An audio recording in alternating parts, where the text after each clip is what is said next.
Welcome, everyone, to another episode of the Whitepill. Thank you for patiently waiting. Let me just get the Discord. Perfect. All right. And yeah, as always, joined by my co host, Mr. Fireside Talks. Welcome. I'm just pleased to be here. Is that a fucking Yosemite Sam impression? Wait, where's that from? It's I don't know where it's from, honestly. I've heard it like through a third party as a joke, and it's just lived rent free in my head. Just one of those. But yeah, I'm just thank you. pleased to be here. Sorry.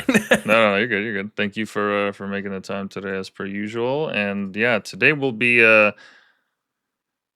today is a very interesting day because today is the Freedom Convoy Eve, the beginning of the month-long Advent calendar. Which honestly, I've been thinking of making one for An advent calendar for the yeah, convoy.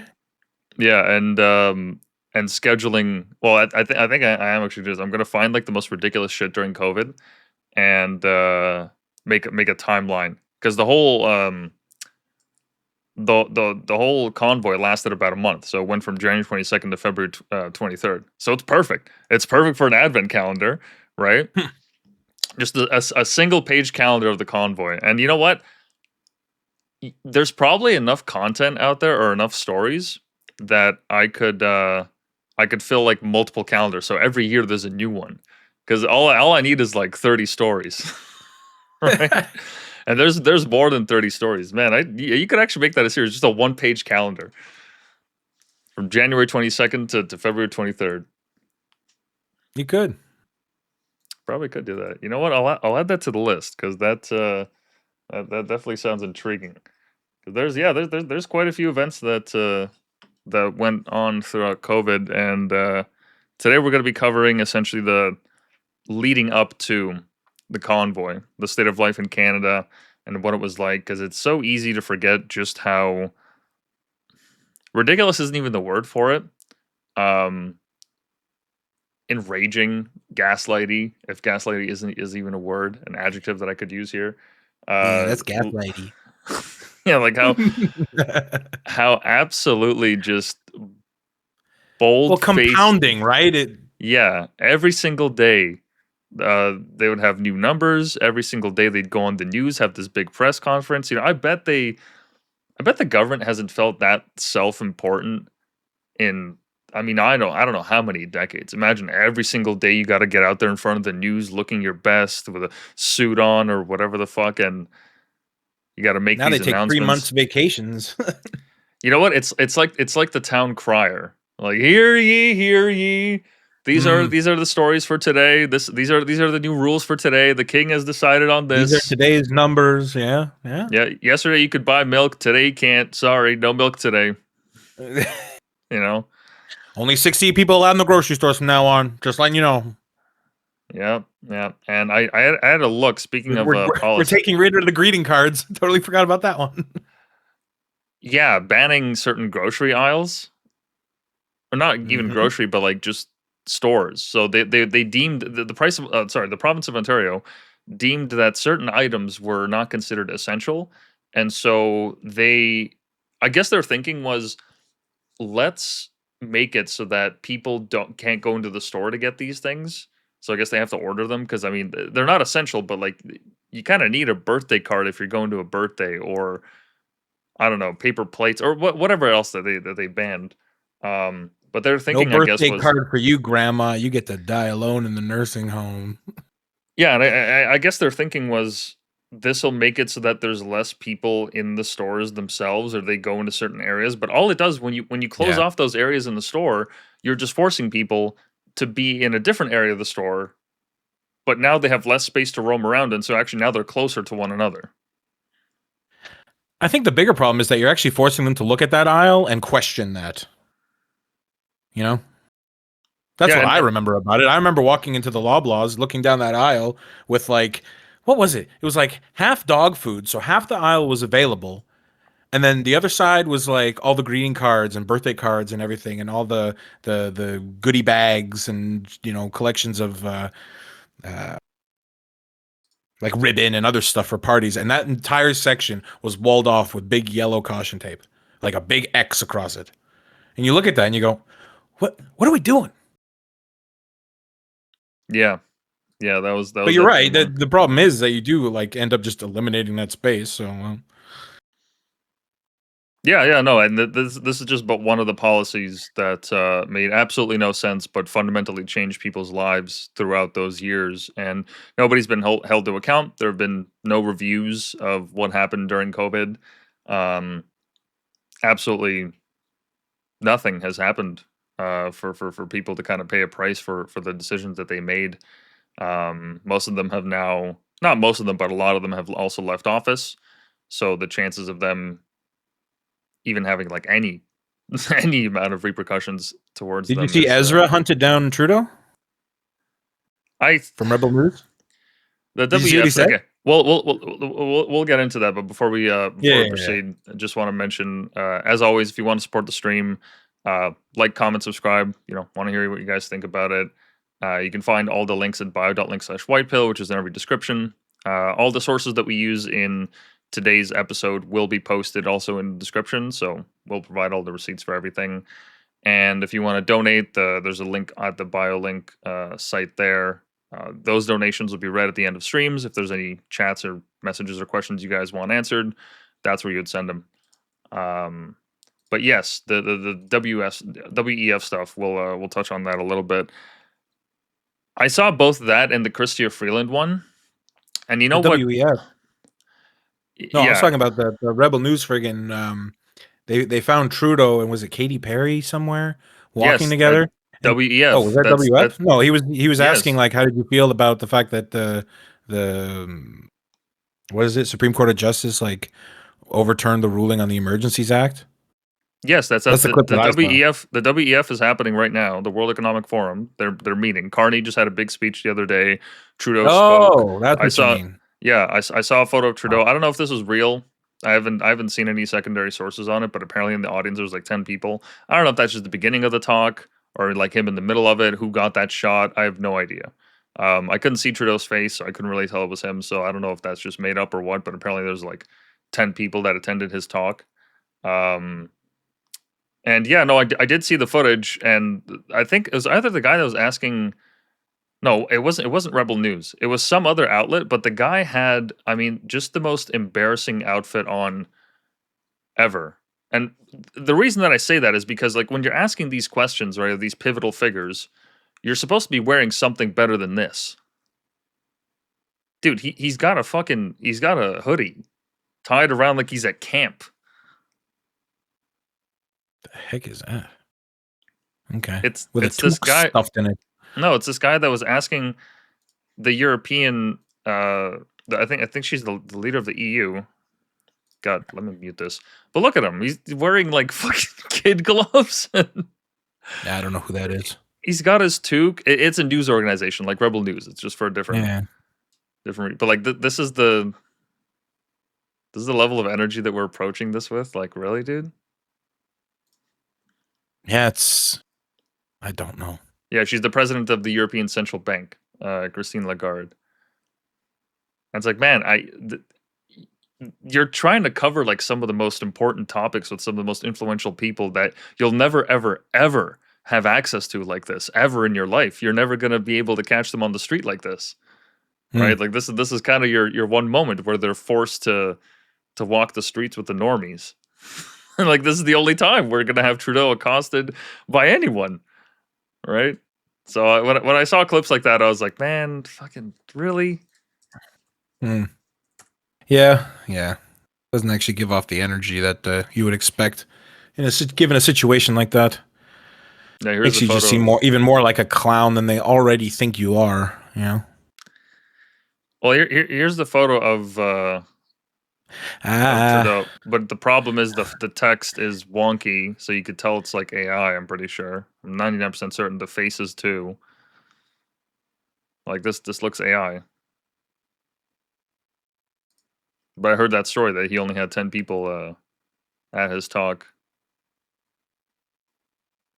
And where's that Rebel News clip? Okay, that's funny.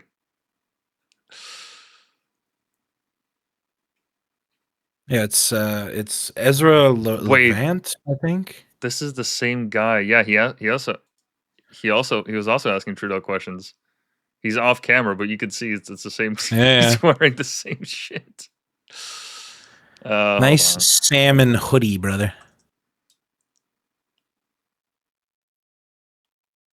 That's Chrystia Freeland. Yeah, no, I saw that clip. Yeah, here it is. I see it. Yeah. Yeah, it's good to see you, Ezra. Yeah, that's his response. Yeah, that one. That's also not an like you got to look the part, man. Like what are we doing, guys? Anyways, Well, it's yeah. still better dressed than the other guy. I guess, yeah, only slightly so. But look, the reason I say that Anything going through Katy Perry's mind right here, and you see the look on her face. I don't know. She's not a good person either. I heard that she's like sued old people out of their homes. I've heard she's not a great person either. She like will actually like she's gone to court several times now of suing like old people out of their homes. You know what? Let me fact check that because I don't want to leave that up to chance. Can you imagine? We're just spreading news that Katy Perry sues the old people out of their home. It's not even real. Sued people out of their homes. Old people, not just people. It's got to be old because that's what makes it even more fucked up. Like, really, you're going after the elderly? Old disabled people. Come on. Old disabled. I don't know. Yeah, she sued elderly nuns over convent property. Bro, nuns? Yeah. Elderly, godly people.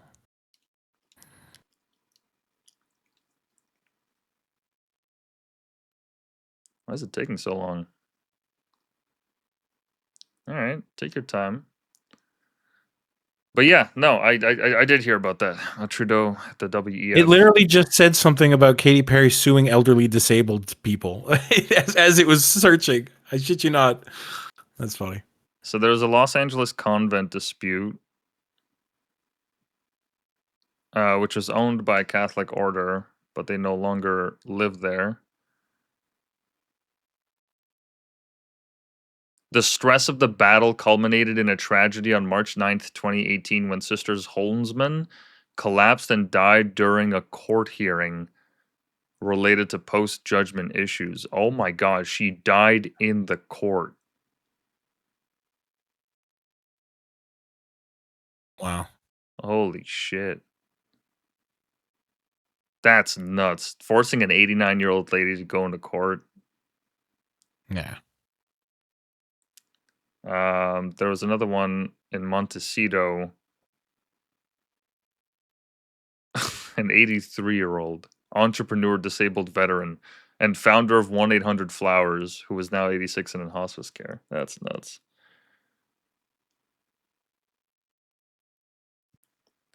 Shortly after Westcott bought the property, he agreed to sell it to Perry and her then partner Orlando Bloom. He signed the contract, but days later attempted to rescind it, claiming he was mentally incapacitated due to painkillers from recent back surgery for Huntington's disease. He argued he never intended to sell his forever home and lacked capacity to understand the agreement. So he initiated a lawsuit. A judge awarded Perry $1.8 million, far less than her $4.7 million request, but still a win. Westcott's family, including his son, decried the ruling as showing poor taste in humanity, claiming emotional toll on the ailing veteran and labeling it elder abuse. I mean, it doesn't look good. It doesn't look good. I don't know which side I'm on with this, but it doesn't look good. Here's the thing. You're a household name, right? That's how famous you are. Yeah. So how rich are you? But you're still going to go to court to fight over what was essentially a mistake in an elderly veteran's like moment of vulnerability, and you can't even come to an understanding of being like, okay, look, I can find property somewhere else. It doesn't. I don't have to screw this guy over for a mistake or anything. I got more money than God.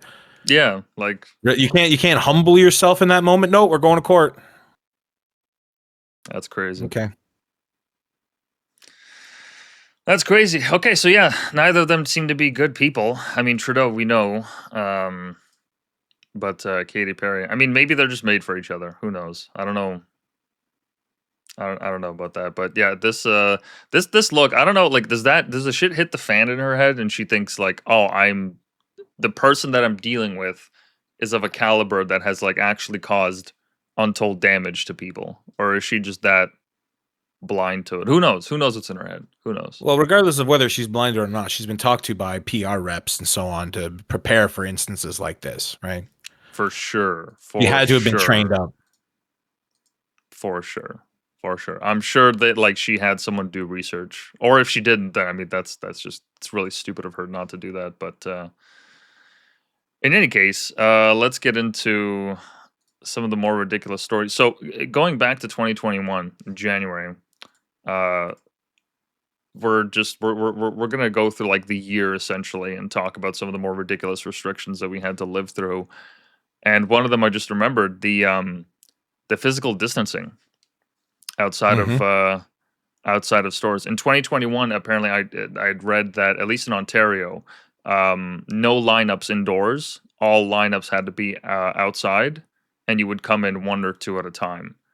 Yeah, they had the Um, gatekeeper at the door mhm. who, as soon as somebody else left, they'd give a thumbs up, and then the next person would be like, "Okay, we can let one in." I watched families get like broken up like that. Like a family of three would show up, and two people would leave, and it's like, "Oh, only two of you can come in." What? Yeah, let me see So one if of I them had can to stand find. outside. Let me see if I can find some photos of this because yeah, I remember like there were stickers on the ground you had to Mm-hmm. I was stand gonna in. mention. Yep. January 2021, Ontario social distancing. The best part I loved about those stickers, by the way, is that they put the line around the corner of the store, and around that corner, they measured 6 feet from this line through the corner to this line. But that doesn't make this distance 6 feet. So you'd stand there, you'd be like, I am too close to this person. What the fuck? And here's an example of what that actually looked like. Oh, that felt so strange. Um, it felt strange just because like you were completely removed from passerbys and people that you would otherwise have encounters with completely. Yep. And look, what I don't know what kind of scientist or virologist or whoever came up with this 6 foot rule, which made absolutely no sense. Because at the end of the day, you don't have a protective barrier around you regarding germs. I mean, there's not like you don't have an aura effect. Okay, this is you don't just put on a your COVID crucifix and Alpha off you chat, go. don't get sick. Yeah, like you don't have an atmosphere around you that protects you like that. I mean, this is not a real thing. It just assumes what that nobody's gonna sneeze or cough. What is the math on that? Like the germs from a sneeze can travel something stupid like the entire length of a basketball court. Oh yeah, it's like I think what is the speed at which you sneeze at? I think it's like close to 100 kilometers per hour or something. Yeah, Hold on. isn't it like 3.2 meters per second? At which particles fly in a sneeze.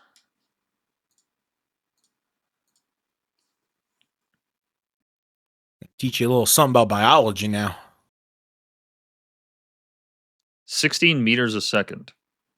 16. Shit. Okay, I was way off. Yeah. 16 meters a second, which is almost 60 kilometers an hour. That's nuts. Dodge this, peasants. Like so it's just Yeah, so your this 6 feet rule. yeah, this the social distancing, like it just assumed that nobody would sneeze or cough. And even if they did, okay, so it goes into their throat or sorry, in their sleeve rather. It's like, but what if you're talking? You're still expelling it, right? And Mm-hmm. even those masks, the weird thing about the mask wearing, because this also factored in, this is the way people defend it. Oh well, 6 feet isn't perfect, but as long as you just cough into your sleeve, or if you're wearing a mask, then it'll stop. But what quality of mask are you wearing? How good Yeah, is your mask? Right? It's yeah. not standardized. Everyone was just wearing whatever the hell they had. Not everybody was wearing the what was it, the N95s? N95s. And And even nobody then, wore like, them properly either. They had to be fitted, right? You had to like mhm. properly press them into like the bridge in your nose and so on. Nobody did that. But even better than that, I wish I could find it now. I just seen a video on Instagram. I think it was like last night, about a painter by trade who he makes a video, and I could recite the video word for word. I wish I could find the video though. He basically goes like, "I'm a painter by trade," and he goes, "This is an N95 mask on. He has on his face, and he has, and then he takes it down, and he goes, "This is a piece of cloth underneath," and he goes, "Double masking, right? Because that's one of the things they were also talking about during the pandemic." And you can see that he's already been painting, like he's covered in paint. And he goes, "So here's the N95." He takes it off, and I could see that it was properly pressed down to his face and everything. And then he takes that off, and then he takes the second mask off, and he looks at his face, and he goes, "You see all that? Like just underneath his nostrils and everything." And then he takes a black mask and he blows his nose in it, and he shows it to the camera, and it's full of white paint.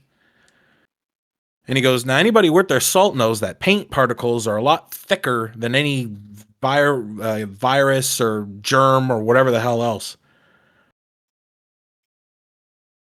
So it's like you Yeah, see something like that, and automatically you're like, okay, well, the masking is just bullshit, anyways.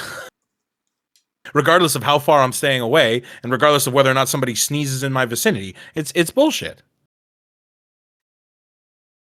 yeah. I also remember that video of that one guy that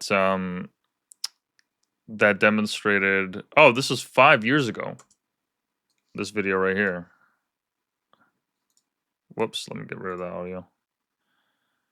This is him vaping through various masks. So this is just a regular hospital mask. I don't know if hospital mask is even the word for it, but this is just like essentially what doctors would These are your wear. paper masks. I Yeah, think that's what they referred to. right. Absolutely nothing. And then this, I'm guessing, is still not an N95, but yeah,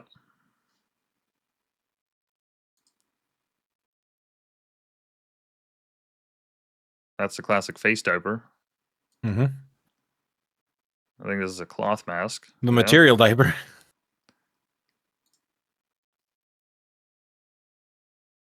still like a cloth mask, but made of like some synthetic material. It looks like.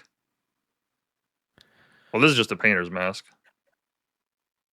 Okay, yeah, but there's a one-way valve Yeah, there, so yeah. that's kind of an unfair testing on that. Well, no, but that's exactly like it's showing. Like this is where the airflow goes. This is where. Yeah, but by Right. their logic, the mask was to protect you, right? What do you mean protect you? Oh, from The getting mask was to like. protect the individual. So by their logic, right, the painter's mask like this with a one-way valve, I don't feel like that's a fair test on that one. At least I mean, the other they ones, were absolutely, but not as if they were going to recommend us wearing painters masks, but well, no, but regardless. I mean, you remember the Dyson headphones with the built-in like air filtration system? Yeah, this is still a thing. This is still a thing. But yeah, so I wouldn't mark it off anything. Yeah, this 6 feet rule that made no sense. It was just, it felt like the weirdest thing. It felt like the weirdest thing. Like everyone was kind of in it together, but also in their own world. Like you couldn't talk to anyone. People looked at you weird through their masks, especially if they were old. well, you couldn't Um, talk to anybody because if you did, there was a 50-50 chance that they would be like, turn around, like, don't talk to me. that too. That too. This was it was very strange to see the adoption of this like wide scale. Like people didn't have a problem with it, or like nobody really fessed up. I mean, there was only one time that I saw a guy freak out, but it wasn't because he was just like um disagreeing with the mandate. It was because he was actually so for it that I had gotten too close to him. Like he turned, this old man, like 60s or 70s, maybe turned around and just yelled at me at the top of his lungs. Why don't you get any fucking closer? And I was like, yo, relax. I don't want to fucking knock out a geriatric. Are you serious? Because they instilled the fear of God in that man. He thinks if you get too close, he's threatened. Like his life is threatened. His And life that brings on a certain life. level of like neuroticism that makes you go absolutely batshit. It was insane. It was just insane to see it happen in real time. I mean, at this point in 2021, I'm trying to remember because we're going to get to the story too, where Trudeau was saying at first that he was not going to institute any COVID passports, which that was kind of the first story that said, okay, they're testing the waters. They're just going to wait to see how we react at first, and then eventually they'll probably administer them. But at the time, from what I remember, I wasn't fully bought in, but I was okay. Well, this is dangerous and this is a concern, but it doesn't feel at all that this is something that I should be worrying about. You know, my family is fairly relatively healthy. Nobody has any autoimmune disorders. Thank God. There wasn't really any concern that anyone would actually like die of COVID.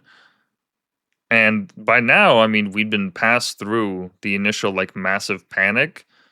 It was just kind of now sustaining itself. Because in 2021, I believe it was where's my notes here on Omicron? Well, we had Yes. 2 lockdowns before the convoy, right? We had the first big initial one, which was it midway through? Was it just at the beginning of 2020?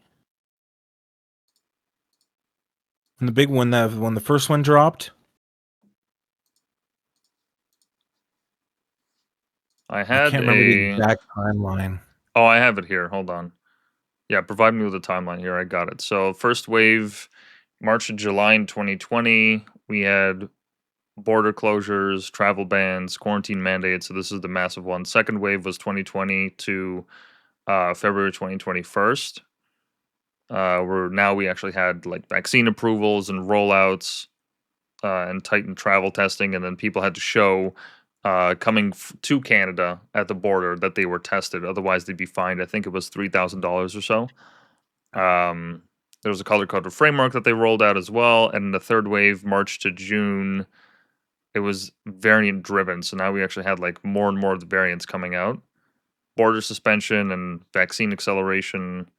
And then the fourth wave, August to November, vaccine mandates for federal workers came in and also for travel. So this is when around that time, like that was the peak of it. That was the you couldn't go out anywhere. Now you had to have a proof of vaccination system in your province if you wanted, funding for PPE or what have you, if you wanted the support of the feds. And then the fifth wave, the final wave before the convoy, it looks like this is the prelude to Omicron. So Omicron wasn't out until 2022, it looks like. Gotcha. Yeah, by September of 2021, 80% of the nation, roughly, had one dose of the vaccine.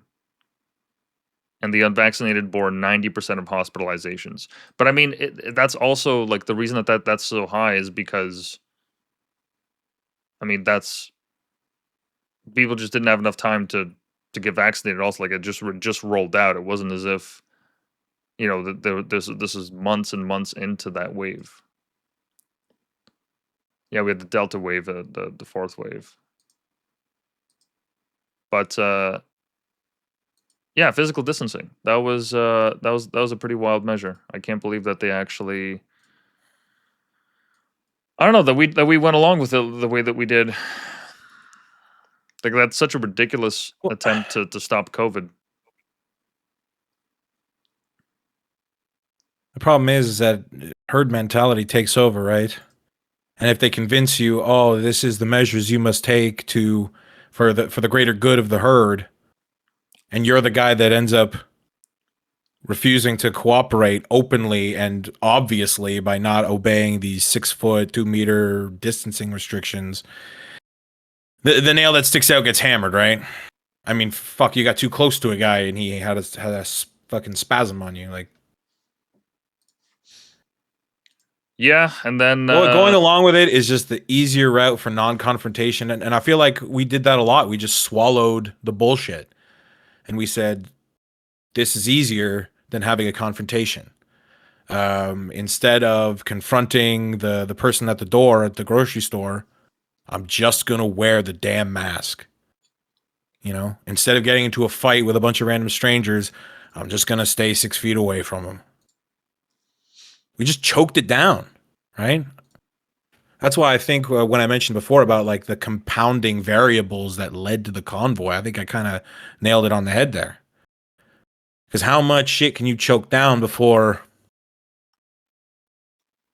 everybody kind of goes enough is enough, right? And this is just the first thing we've talked about. We haven't even gotten to the rest of it yet. yeah, I was just reading down in my notes, and then I remember that there were also restrictions regarding what kind of businesses were allowed to be open and which ones weren't. But before we even get into that, I started reading about the max capacity rule. Yeah, that every business had to have a rule regarding the max capacity of people. And the part of this that didn't make sense is because it wasn't as if there was like a massive wave of businesses now retrofitting their ventilation shafts and how they do air circulation to have HEPA filters or what have you, right? Like there was no actual attempt for businesses to do this. And I remember early on there were some stories where like they were considering it. They were like, hey, like should we actually invest in this? Because not only would it help now, but if we have this kind of infrastructure in place, it would also help us during flu season. It would also help us during any other outbreak that's going to happen. Because the thing about COVID that they tried to remind us of is that look, this is just the first one. This is the first one that's happened like this. We're going to have more and more and more, and then as the pandemic went on, we realized, oh, okay, COVID's not going away. It's always just going to be here. Eventually, the symptoms and the severity of it will go down as the virus just through evolutionary means tries to figure out, okay, what's the best way for me to survive, just to keep going. Okay, I got to kill fewer people. That's a path that I'm going to take, especially with the boosters and the vaccines and all that. I was trying to essentially game it, but there was no actual attempt at offering a permanent solution to this. And look, even the air circulation stuff, it's not a permanent solution to this. Maybe that's not the right word to use, but it certainly would have been a useful one because now we actually have some kind of defense. Some kind of defense in public spaces that would help with the air circulation. Just plain and simple, this is a quality of life improvement for everyone. Right? Like, if we were to actually implement that in every single store, school, business, government office, what have you, maybe we could even make a whole industry out of it. Like how are those filters made? Is there like a good portion of that manufacturing that can be made in Canada? If we do that, then I mean that's a self-reviving business right there. I mean, the government is going to ask for it. Here's a service, and it's Canadian, so the money just stays in our economy. Maybe we could have even become a leader on air circulation and air filtration. Right? Like, is there some kind of an angle with our industries that would have made this possible? Right? I'm just spitballing here. I'm not saying these are fantastic and amazing ideas, but I just feel like we didn't even consider it as a society that this was something that we need to do. No, instead of that, we're going to limit the people that come in. We're going to put up plastic barriers so that instead of having airflow freely, right, we're going to have these dead zones where air just kind of hovers.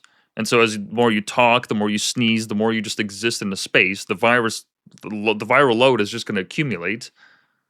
I mean, those barriers were the absolute fucking dumbest thing ever. The one at my business only came down like not even a year ago. And we're way out of COVID. You've seen the videos of guys that show up to like a bank or something, and they only like the banks were a little different. The banks were the exact same. No, they had the exact same. Yeah. They had the stupid piece of clear plexiglass, and then I remember I couldn't understand there was like a small.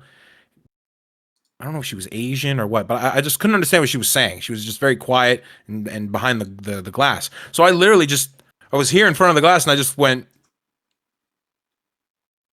I'm like, okay, I'm going to talk to you over here now. Because that's how simple it was.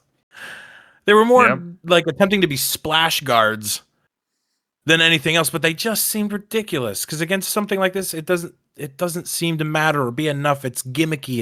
It's stupid. You're just creating this again continued division between any human interaction possible. Oh, it's not just Like I ridiculous. can't Like I it's can't I can't talk to you, but you can hand me money through the slot, and our hands can almost touch. Like yeah, it's not just ridiculous. It actually does more harm because, like as I said, anybody that like look, okay, if you have fans in your room or in your house, just try this, okay? Put up like I don't know, fucking. I guess yeah, you can't really test this out at home. Um, but air has to flow freely in order to like get new fresh air in. It has to flow freely. It can't just be stale and stagnant. Right? Like hmm. that's why in airplanes they have like the highest filtration system because if they just kept recycling the cabin air, we'd just be breathing each other's breaths, which is disgusting. Okay, it would fucking stink. Okay? Right? Even in Not airplanes only they that, do but that's an this. actual biohazard. 'Cause Exactly. Exactly.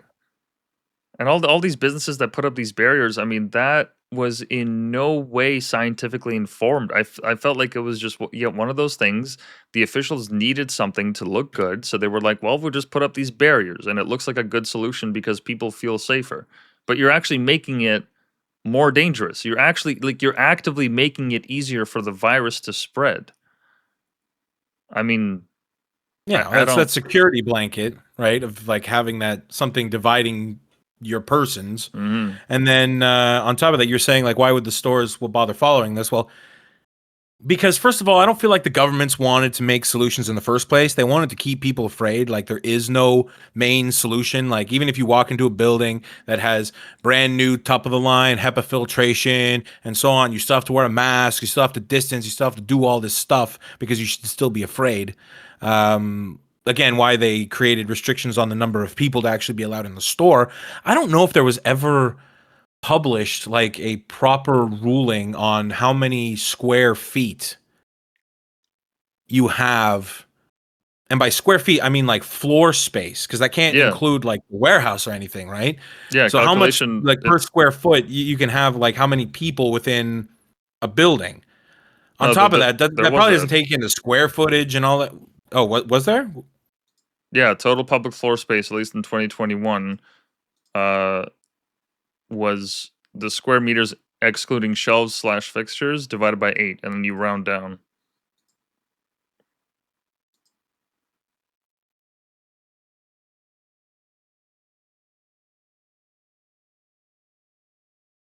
I see that. Yeah, and then for 25%, Well, it was the same thing, so see, it'd be and that's divided hard. by 16.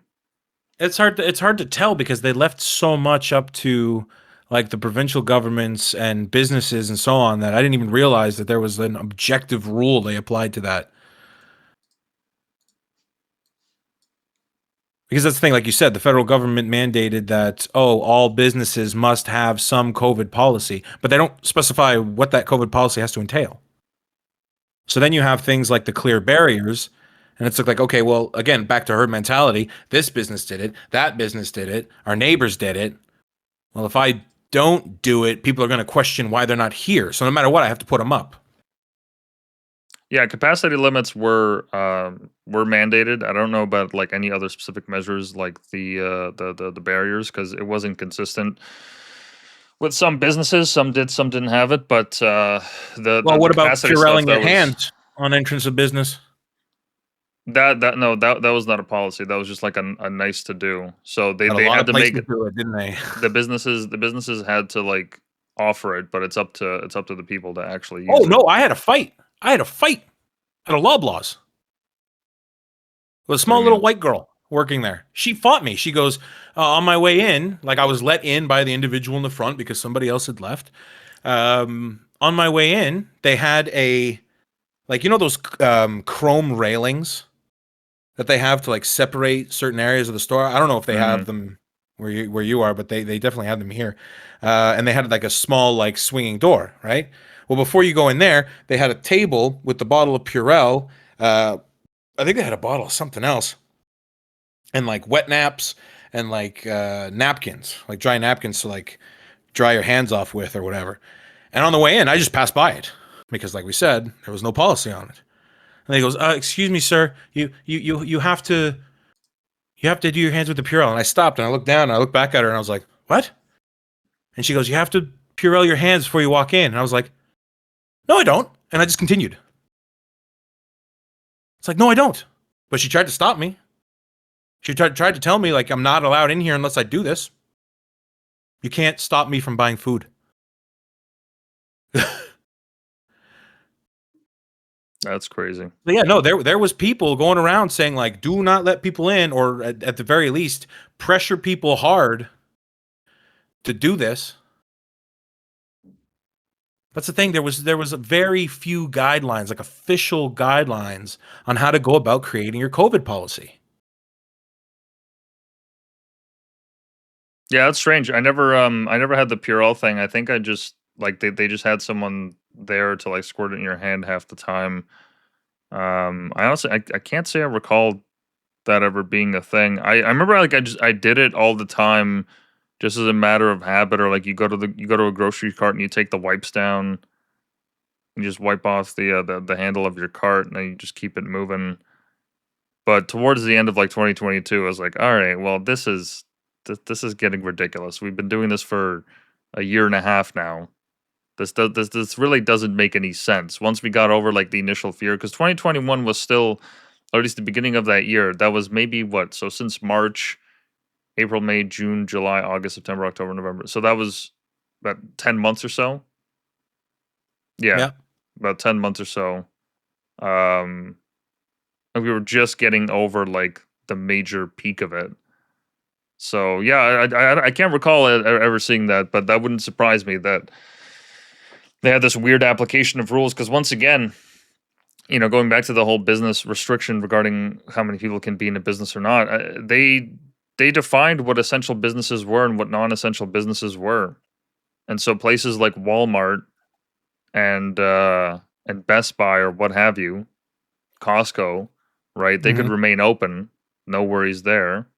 But the moment that it came down to just regular mom and pop small businesses, they were forced Small, to yeah. close. Which, I mean, it really made no sense. I remember talking to a family member about this. I was arguing with them, and I was like, this doesn't make any sense because if those small stores can apply the same social distancing and customer limit rules, what separates them from everyone else?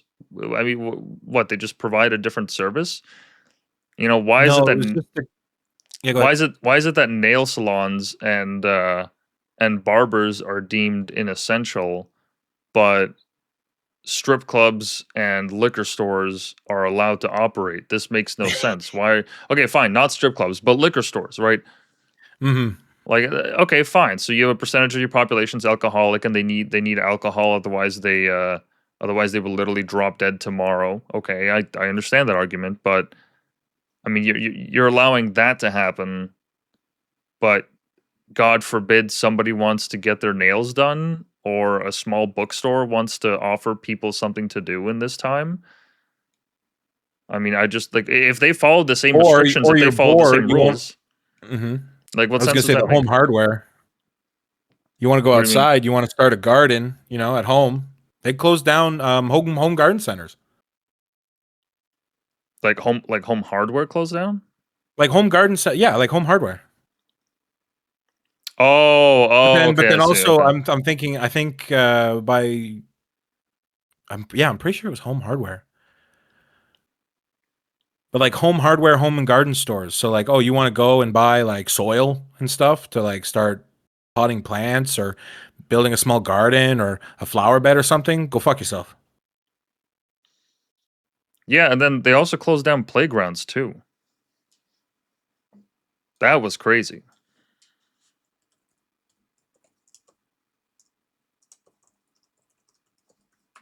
Let me see if I can find some photos of this. Yeah,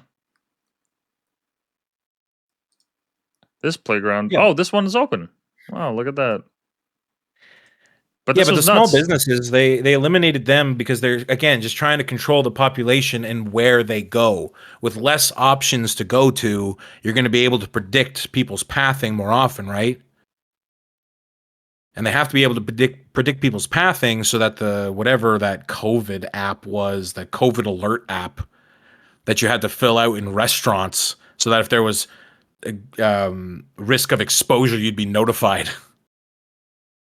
Yeah, but that didn't even work. Of course not. And And that's even if it did, that doesn't mean you're positive. I don't know like what if there's a single reason as to why they restricted these businesses, but I mean typically speaking, they probably just did it so that they would minimize the amount of contacts that people would have amongst one another, right? Mm-hmm. Just if the nail salon is closed, then you can't go out and get your nails done. Really, there was really like, okay, you go grocery shopping.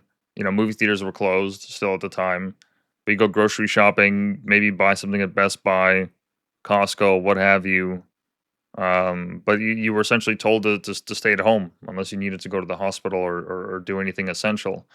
And this is also around the time of these closures with the playgrounds, which I mean, of all the people that were fucked over by COVID, nobody more than there was nobody that got fucked over by COVID more than the new and up and coming generation of kids.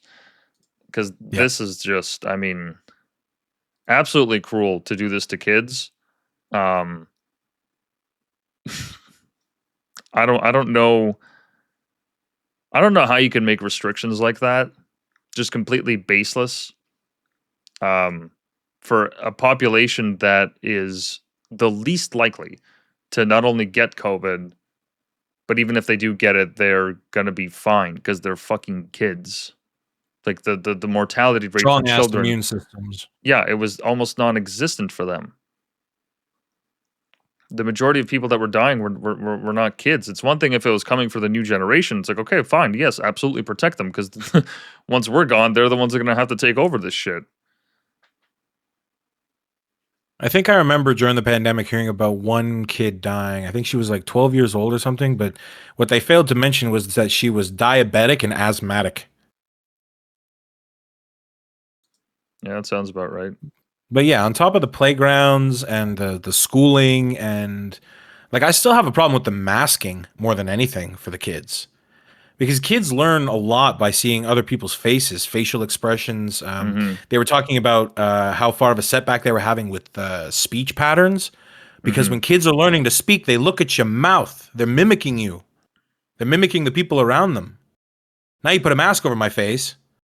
You can't tell if I'm smiling. You can't tell what's going on. Half the time I can't understand what people are saying, and I can't even like attempt to read lips.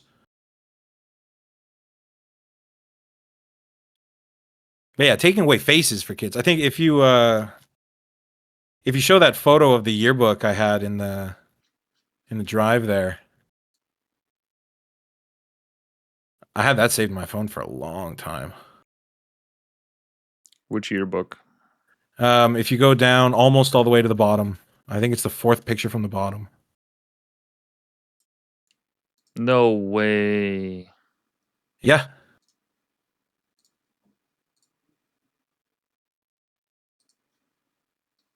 That's I crazy. screen captured that sometime in January. But it's, yeah, a bunch of kids in a yearbook, all masked for their photos.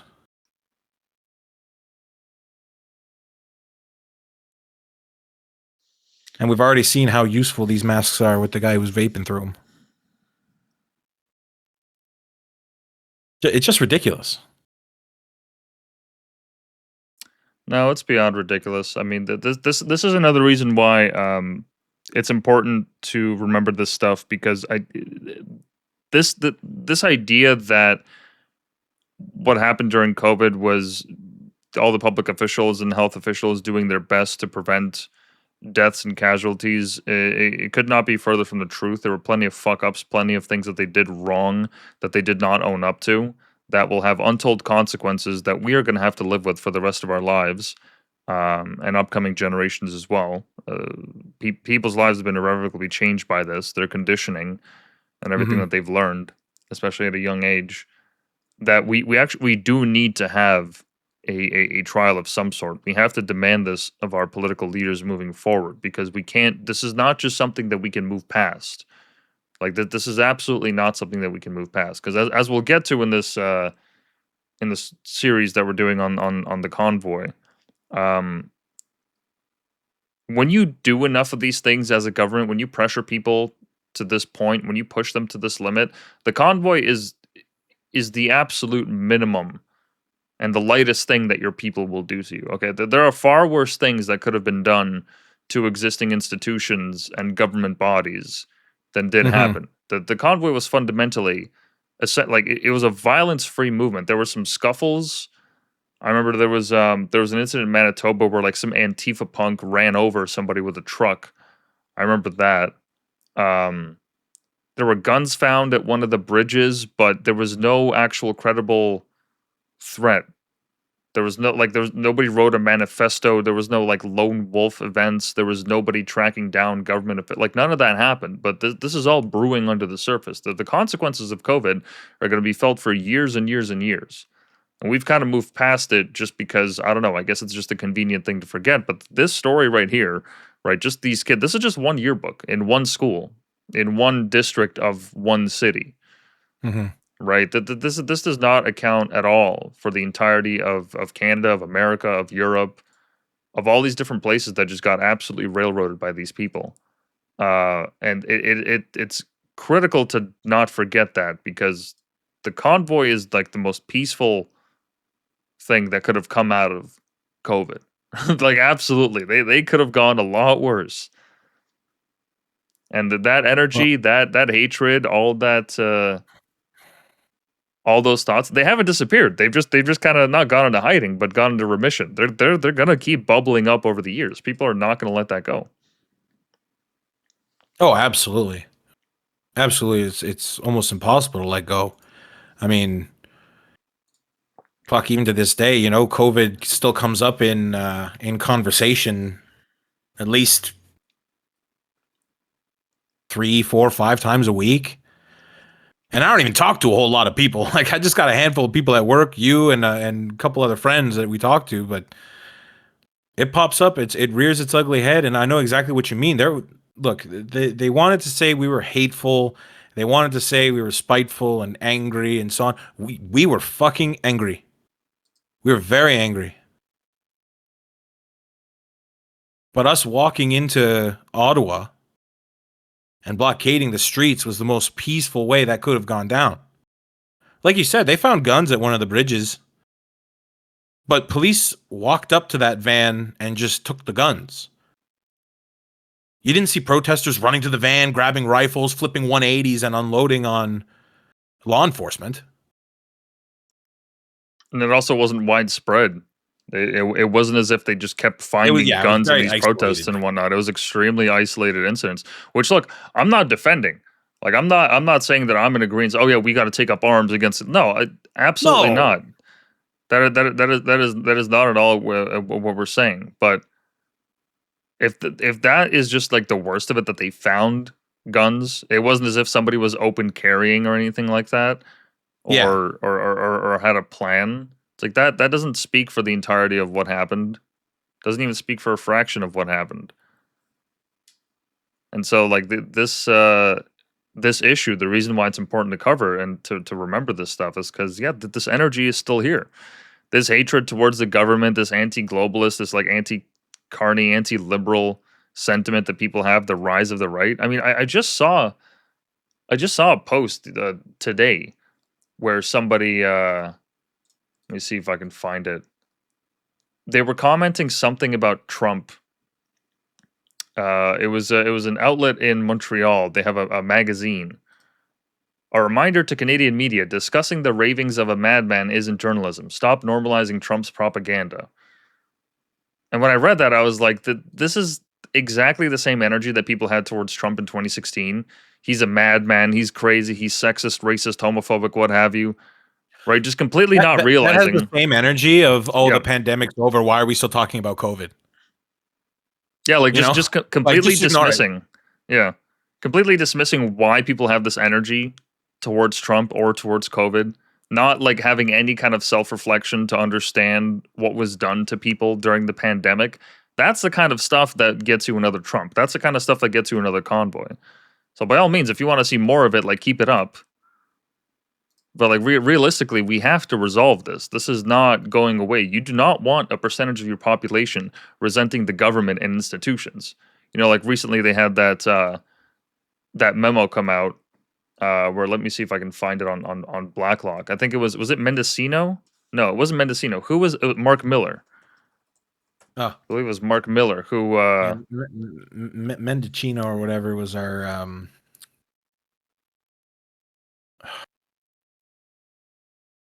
Wow, I can't remember what position he held now.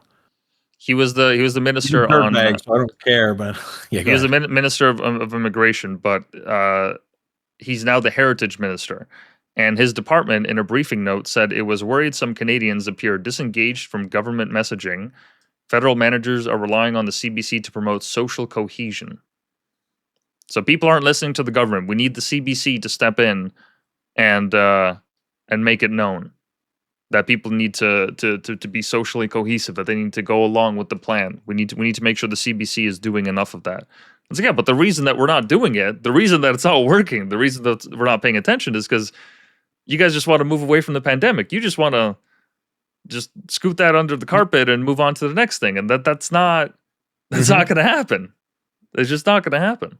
They're basically saying, "Come on, guys, let's let it go. We're bigger people. Just jump on the bandwagon already." It's like, no, I didn't jump on the bandwagon back then. Why would I jump on it now?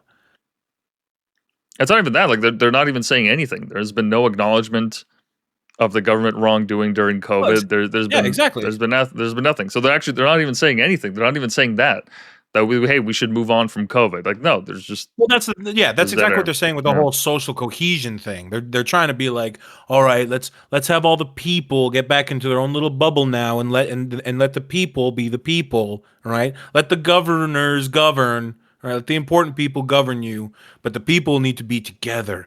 Cohesion, community. What was it Trudeau said throughout the pandemic? Like, we're all in this together and so on. It's like, okay, but you don't treat us like we're all in this together because you completely demonize half of your population the moment they disagree with, well, anything, really. Yeah, and then here's another quote from the article. There are foreign state efforts to drive social division, said the note, fostering Canadian identity to strengthen our sovereignty and social cohesion. Quote, other trends including disinformation campaigns launched by foreign actors, the amplification of divisive content on social media platforms, and a growing over-reliance on foreign-owned platforms and content threaten our information sovereignty and continue to drive polarization and undermine our social cohesion. So once again, just like the convoy, foreign influence. Right, foreign interference and all that. But anyways, this is getting away from the COVID restrictions. Let's get back into that. So, moving on. I was gonna say, you want to talk about social cohesion? You should show that thing where I was banned from a Reddit thread. Like, you want to talk about the loss of social cohesion? You banned me from another subreddit. It was r/shower thoughts, which was just like a meme page. I got banned from that page for simply just participating in one of the quote-unquote COVID disinformation subreddits that was already listed. I was banned automatically by a bot. It's like, okay, so I'm trying to be a part of the community, right? I'm a human being who lives in Canada, and I want to be a part of the Canadian people. But the moment that I even start looking anywhere else and interact with a group you don't like, you start ostracizing me. Where is your social cohesion? Where is this whole sense of community and we're all in this together that you're talking about? But anyways, yeah, we can get back to the restrictions. We're getting a little off topic. Oh, well, it's hard not to. I mean, this is like we all live through it. It's almost impossible to take the emotion out of it. But yeah, once again, going back to some of the closures, concert venues, theaters, cinemas were absolutely closed. Only recorded and broadcast rehearsals or performances. No spectators. Max 10 performers. 2-meter distancing. Barriers for singers and wind instruments and contact tracing. No drive-ins, mind you. That's nuts. You can't even drive in, like sit in your car Um, couldn't have had like drive-in concerts. I don't understand how that works. Like, don't you have to idle your car? Just like crack open the window. Even if we're gonna agree with like the social distancing rules, okay, put the cars 2 meters away from each other. How is that not how's that not allowed? And yeah, here's another example. Yeah, I was just I gonna got pull that your. up Well, as this is well. the barriers for wind instruments you just mentioned. Yeah, there's a high school band in Washington that put up these barriers for kids, which I mean, look, for anyone that's actually been in a band and played knows like just how much air you need to play your instrument. Doing that in an enclosed space, I would be surprised if like one of these kids passes out and hits their head on the fucking music stand. Um, this is just nut house energy. That must be such a surreal experience being inside a giant plastic thing and having to do that. Like if you want to learn how to play this instrument, you have to do it like this. The kids have no choice. Like they cannot comply. Or Hmm. they cannot not comply. Oh, this tuba player. Yeah, the tuba player is completely fucked. So no drums, I guess. No percussion Look at the instruments that French year. horn guy. Jeez. No keyboard. And also, how much of that sound even comes through? How can you even tell who's flat, who's sharp? Like if they're on tempo, not on tempo. Even as a It's definitely conductor, going to distort. Yeah. of course it's going to distort. That's going to completely fuck up the sound. So you're not even learning how to play the instrument properly. You might as well just wholesale cancel the program. It'd be better than subjecting kids to this. I find it interesting that the tents are numbered. I mean, I think they just want to keep track of stock. That's Just probably keep track, why. just in case one of the kids wants to steal the tent. No, I mean not to steal, but I don't know. Just for stock matters, they probably just want Yeah, to yeah. keep For an tax eye on it. purposes, we need to write off all 60 personal tents. Yeah, that was absolutely crazy. Horse racing training only, no races or spectators. I don't know why that's not a thing. Horse tracks are all outdoors for the most part. Just close the indoor areas and make it all outdoors. Make people sit 2 meters away. How's that any different than them standing in line? I mean, seriously, like if you could socially distance that whole thing, why not let them do that?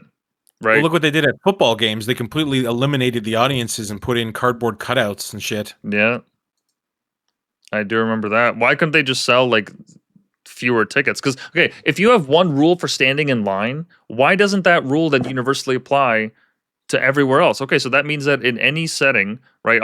Here are the things that we have to do: 2 meter social distancing, right? If we're playing by the rules, 2 meter social distancing. Uh, we have a known capacity of people, so the square footage that's actually used by people. Do that math formula, right? Divide by 8, whatever, and then there's your rule of how many people you can let in. Okay, so based on these rules, now everyone can participate in society. If we just follow these rules, then I mean, why isn't every business granted not amnesty, but just the ability to be open? Then, if that's the case, if those are the rules, right? And if the argument is, oh These are the well, questions that lead to the frustration, right? That you end up feeling later because you just sit there and you go, it doesn't make sense. yeah, If it makes because sense for area A, why doesn't it make sense for anything else? Why do the goalposts move? Why do the rules change? because here's the thing, I've said this point before where it's like, okay, well, so you want to minimize the amount of people that are just doing stuff out in the open in society, generally speaking. Okay, fine, sure, but less people at the horse track means more people at Costco or at Best Buy or at Walmart or what have you. Like all those stores are still going to be used. And if that's the only thing that you can do when you go outside besides going to the park, well, actually you can't do that because the playground's closed. So cool. And then the amount of people that were getting accosted by cops just sitting at the park.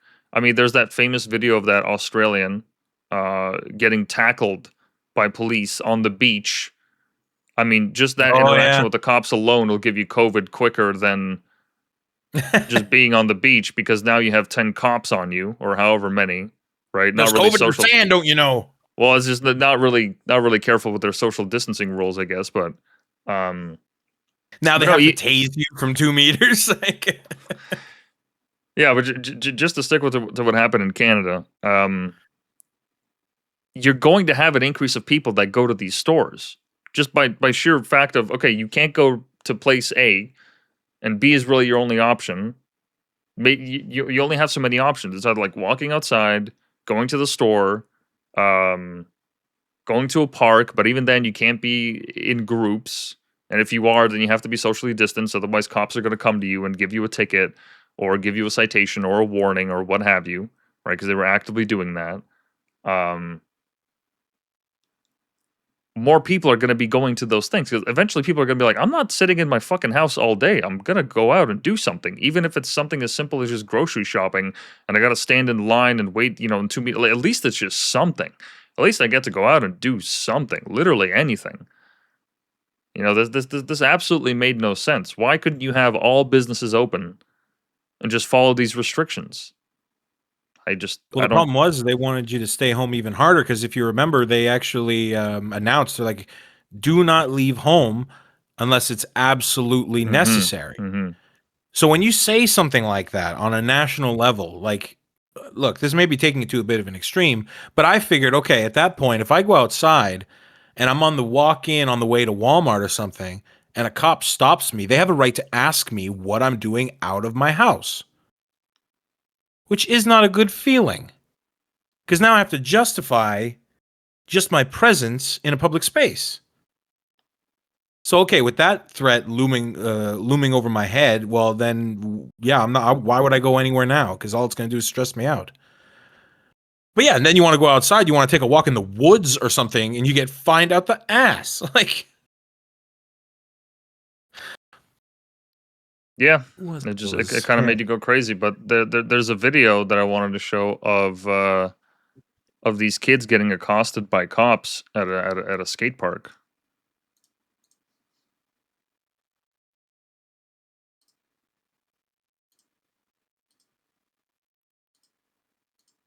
He's 12 years old. Come here. Play that again.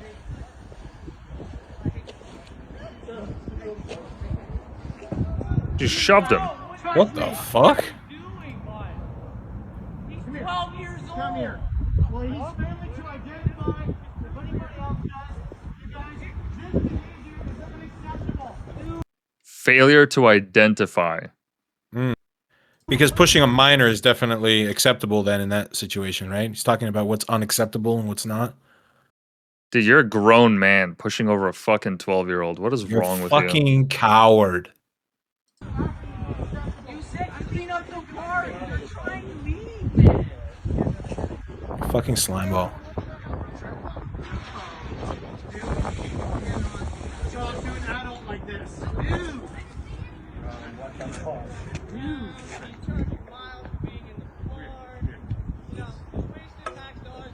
Thank you for talking like that.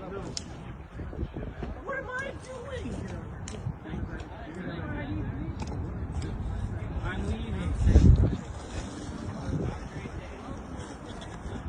All right, let's keep filming, Doug. Wait, what's your Over badge there. number real quick, dog? Unbelievable. I mean, it is believable. We just saw it literally happen, but that's crazy. That's how wild it got, man. Fucking cops shoving over kids. I'm not saying there was an epidemic of it, and if kids were getting shoved on site, but I'm like, we have evidence of at least one incident of this happening. Yeah. I mean, are we gonna see those cops also face justice? Are we gonna get their names on a wall so that we know exactly who enforce these laws on behalf of the state? I understand their whole thing is to follow the law, but Jesus Christ, if there was ever a time for the police force to stand up and say, we're quitting or we're not doing this, I mean, that was the time.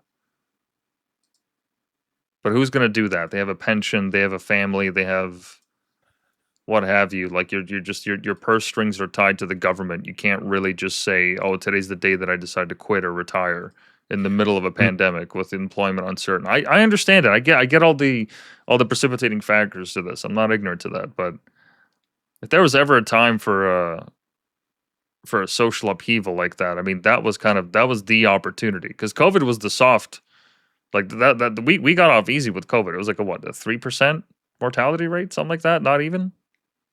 Not even. Right. It was like, I think it was almost less than 1.5, wasn't it? Something like that. So yeah, so all these places were closed and kids couldn't go to skate parks. Zoos and aquariums are closed. Amusement parks were closed. Museums were closed. Tour guides closed. Motorsports closed. Personal care services closed. Casinos, bingos, and gaming all closed. Events and gatherings max 10 people with physical distancing. This is still in 2021. Weddings, funerals, religious services allowed, but max 10 indoors/outdoors with distancing. Drive-ins allowed with conditions. Schools were remote still at this point for the most part. The Gambling was remote, like just because the casinos were closed doesn't mean gambling slowed down. If anything, it picked up. But continue. Yeah, in-person schooling resumed on January the 11th. Post-secondary was mostly virtual. In-person only required for training, which is for either clinical or trades. Max 10 people per space/exam with distancing.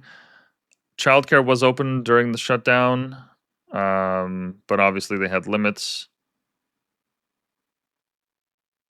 And yeah, I think that does it for 2021. So in 2022, in regarding to comparison, they still had the 2-meter requirement for social distancing, but it was a little bit more relaxed for households and caregivers or during masked services.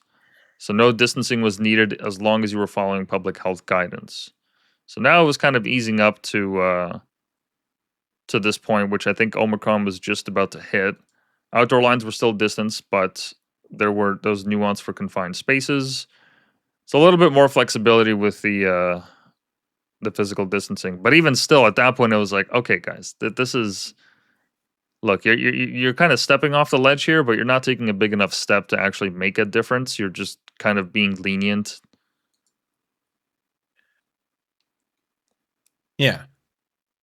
Well, and it was on and off again and on and off again, and it did. These restrictions had outlived their welcome. Like, Not just that, in Quebec, they had that. Yeah, go ahead. Well, before it was like you had mentioned, the beginning of COVID, it was okay. Look, we don't know what's going on. There's a lot going on in the world. There's a lot of talk about this, that, and everything else. Things are a little bit scary because we'd never been through a pandemic before, and doing whatever they kind of told us to just felt like okay. I'm at least doing some kind of due diligence. But then a year and a half into it, you start to go, all right, is this over yet? Because the more and more time you give me to think about it, the less and less this is making sense, and the less and less scared I am of COVID.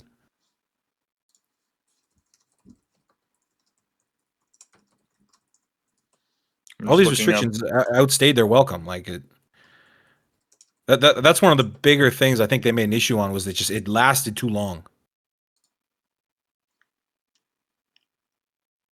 You let too many minds get involved. You keep people stagnant for too long. They're gonna start to think about stuff. Yeah, and by now we were dealing with the passport, so now.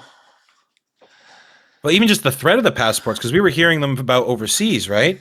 Like, despite what was happening here in Canada at the time, hearing about what's going on internationally is going to affect how you're thinking about what's happening next here. So you hear about them mandating vaccines in, I think it was Austria, but they're easing up over in the Czech Republic. But Greek individuals are being charged per day for not being vaccinated, and so you're sitting here seeing all this. We already talked about this before the podcast, but in China, they're stealing people's cats and putting them in bags. It's like, okay, I don't think Canada's going to get that extreme here, right? I don't think they're going to start walking to people's houses and stealing their pets. But you start looking at shit like that, and you start to go, things are getting scary. And talking about, the lead up to the convoy, these were things that led up to the convoy. It was just the threat that this stuff could happen. The quarantine cities in Australia and China, right? Was it the other one in China? Yeah, it was in Australia for sure. I remember there was a kid that tried to make a Prison Break. Mm. He was trying to escape. Those were insane. In Canada, we had something similar, except it wasn't a city. It was more so a hotel stay that you had to either stay in a hotel that was near the airport or pay a fine, which people found that actually if they paid the fine, it was cheaper than paying for the entire hotel stay. So people were just not going to hotels and just paying the fine instead if they were even faced with it. I had a family member who was traveling overseas when they had come back around this time of still with these restrictions. They didn't stay at a hotel. They were told that they would get a call within 2 weeks of them arriving to check on them and check on their status of their health to kind of do contact tracing. Never got a call, never got a knock on the door, never got anything. And that app that we mentioned before, the not the ArriveCan app, but that's the app that people would use to arrive in Canada or to leave Canada. That The contact contact tracing app, tracing? Yeah. yeah, it was absolutely useless because its adoption was less than 10% across the entire nation, which was very strange because I had downloaded it myself and I thought, okay, well, I mean, I'm gonna do my, what part I can. I don't understand how this Your due virus spreads. diligence, right? Like, yeah. Right? Like they say that the information is anonymized, that it's scrambled. Like I trust them. Otherwise, they have a major lawsuit on their hands. Like there's no way a government could get away with that.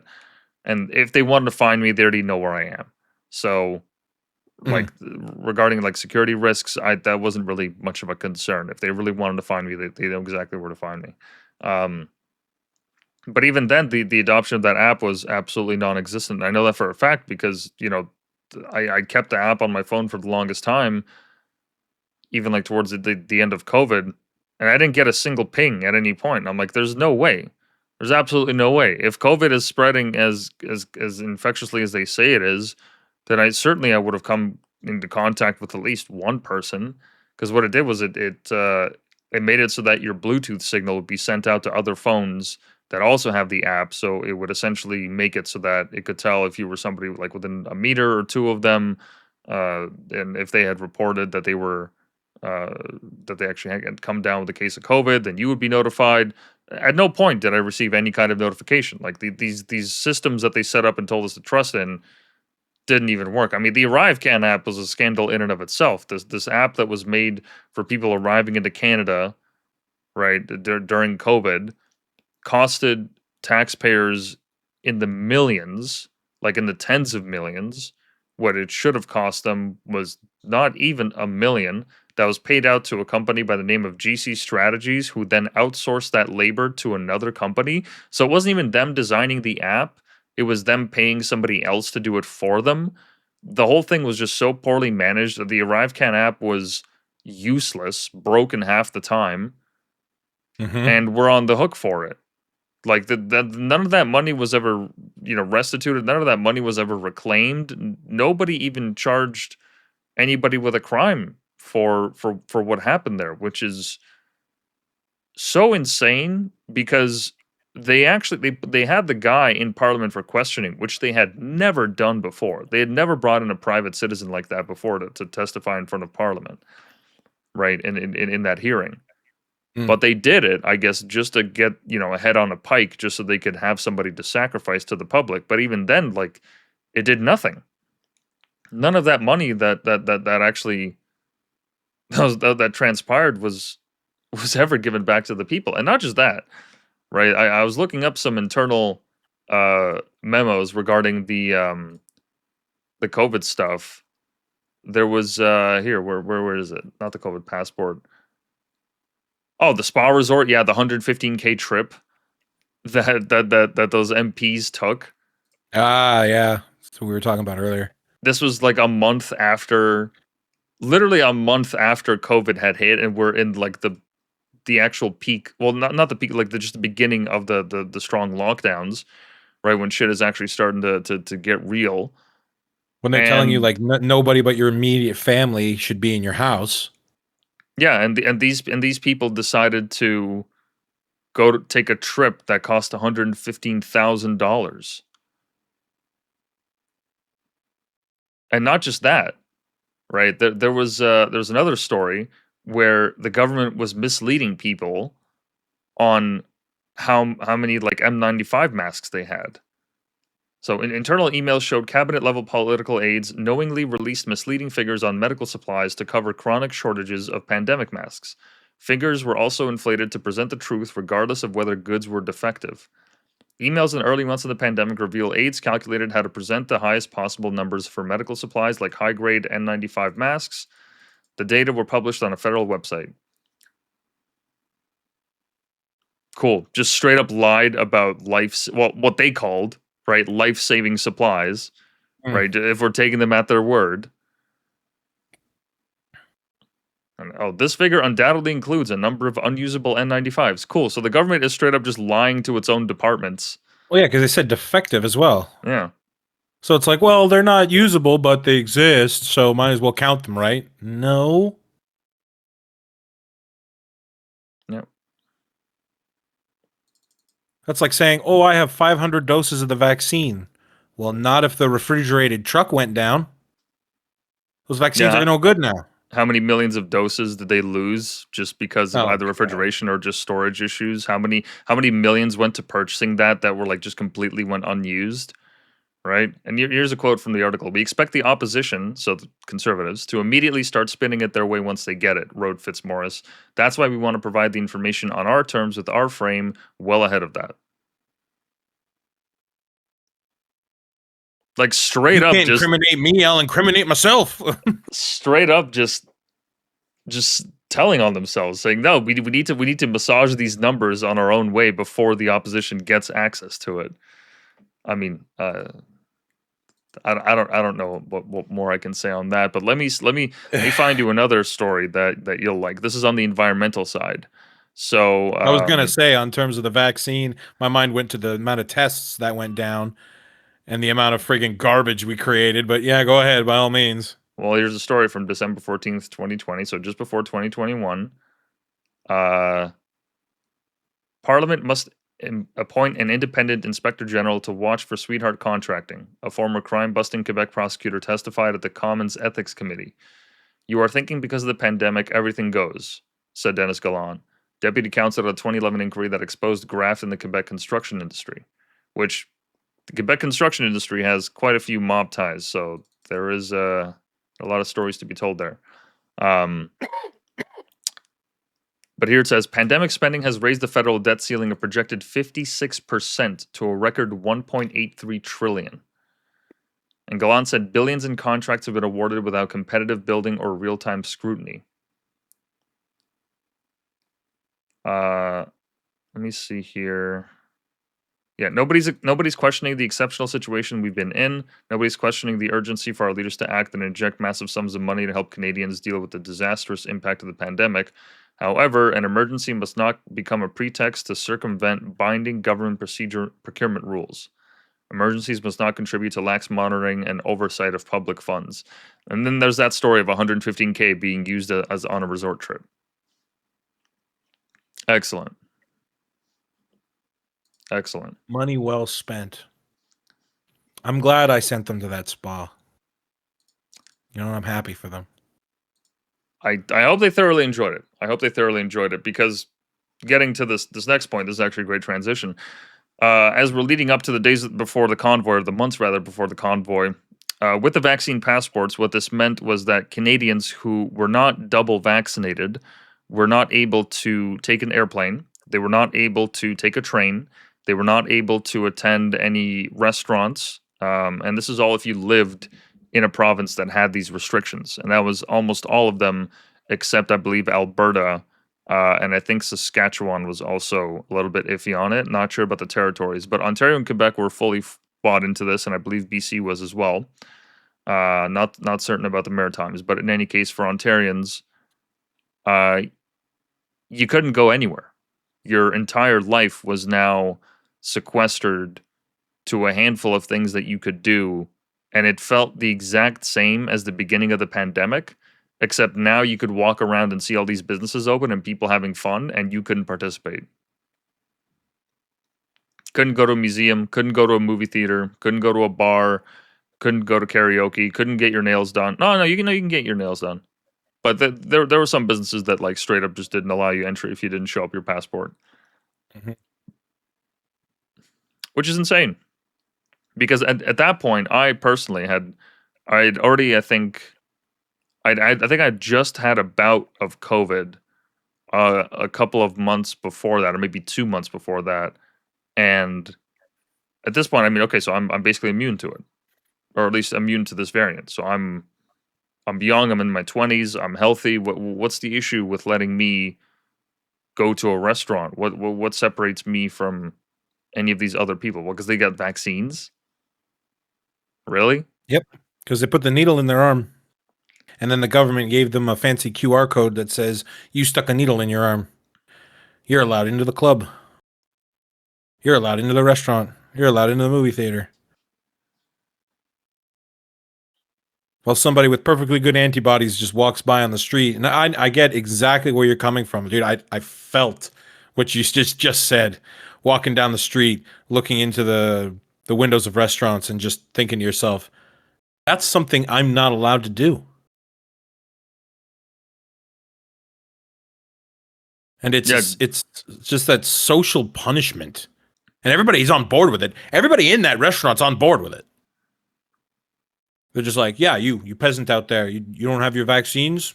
You stay out on the street where you belong. What the fuck?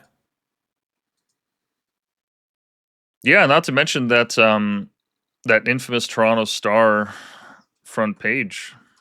Mm. Do we tolerate the vaccinated? Yep. Well, and then the rhetoric coming from government officials, and especially the PM, Trudeau, saying at the time, is this something we should tolerate? Are these people? Should we tolerate these people? Yeah, these people. Yeah, here's the Toronto Star in August of 2021. So this is halfway leading to the convoy. Quoting, if an unvaccinated person catches it from someone who is vaccinated, boohoo, too bad. I have no empathy left for the willfully unvaccinated. Let them die. I honestly don't care if they die from COVID, not even a little bit. Unvaccinated patients do not deserve ICU beds. So, look, I understand that the role of journalists is to speak truth to power and to make sure that these stories get told. But when you're publishing rhetoric like that on your front page of your newspaper at the peak, right? This is August, okay? We're at the peak of summer, and this is when, what was that timeline that I just had there? Bear with me for 1 second. I want to pull it up exactly so I have the dates correct. Yeah. Well, that line of like the unvaccinated don't deserve ICU beds. That's something I know for a fact that a lot of hospital staff empathized with during the pandemic. People would say that openly to like their fellow coworkers and just being like, yeah, no, I believe this is how it should be. And again, talking about like what led to the convoy, this rhetoric led to the convoy. You put us in a corner. All of a sudden, we're not part of society anymore. Now we're demons that you wish death upon. Like it was that other tweet that I captioned. Where is it? I don't know who this is from. November 28th, 2021. Just a tweet. Sometimes I sit back and ponder how great America would actually be if a new COVID variant wiped out every single unvaccinated person in the US, leaving only the caring, educated, selfless people with common fucking sense. So you called me uncaring, stupid, selfish, and you wish death upon me all in a single tweet. How are people that think like-mindedly like myself supposed to take this? Like it's threatening, and you're just putting it out there in the open. And the worst part is that the 84% of people who are vaccinated, as the numbers that were presented through mainstream media at the time, every single day with their COVID counters, how do you think they all feel? They feel the same way, whether they believe in the COVID vaccine or not, because now they had to get it. They were forced to get it. So now why shouldn't you? Just one more aspect that led to the convoy. Like this is where this anger began to stem from when we talk about being angry. It's like we weren't just angry at the policies. We were angry at the fact that we were being turned against and completely ostracized and isolated. Disenfranchised. You're not allowed to be here. You're not allowed to be in this space. You're not allowed to say this. because you're a hateful, stupid asshole. What? But yeah, well, you have that timeline there now. Yeah, so the actual vaccine passports, they came into effect in September in 2021. So this headline here was in August.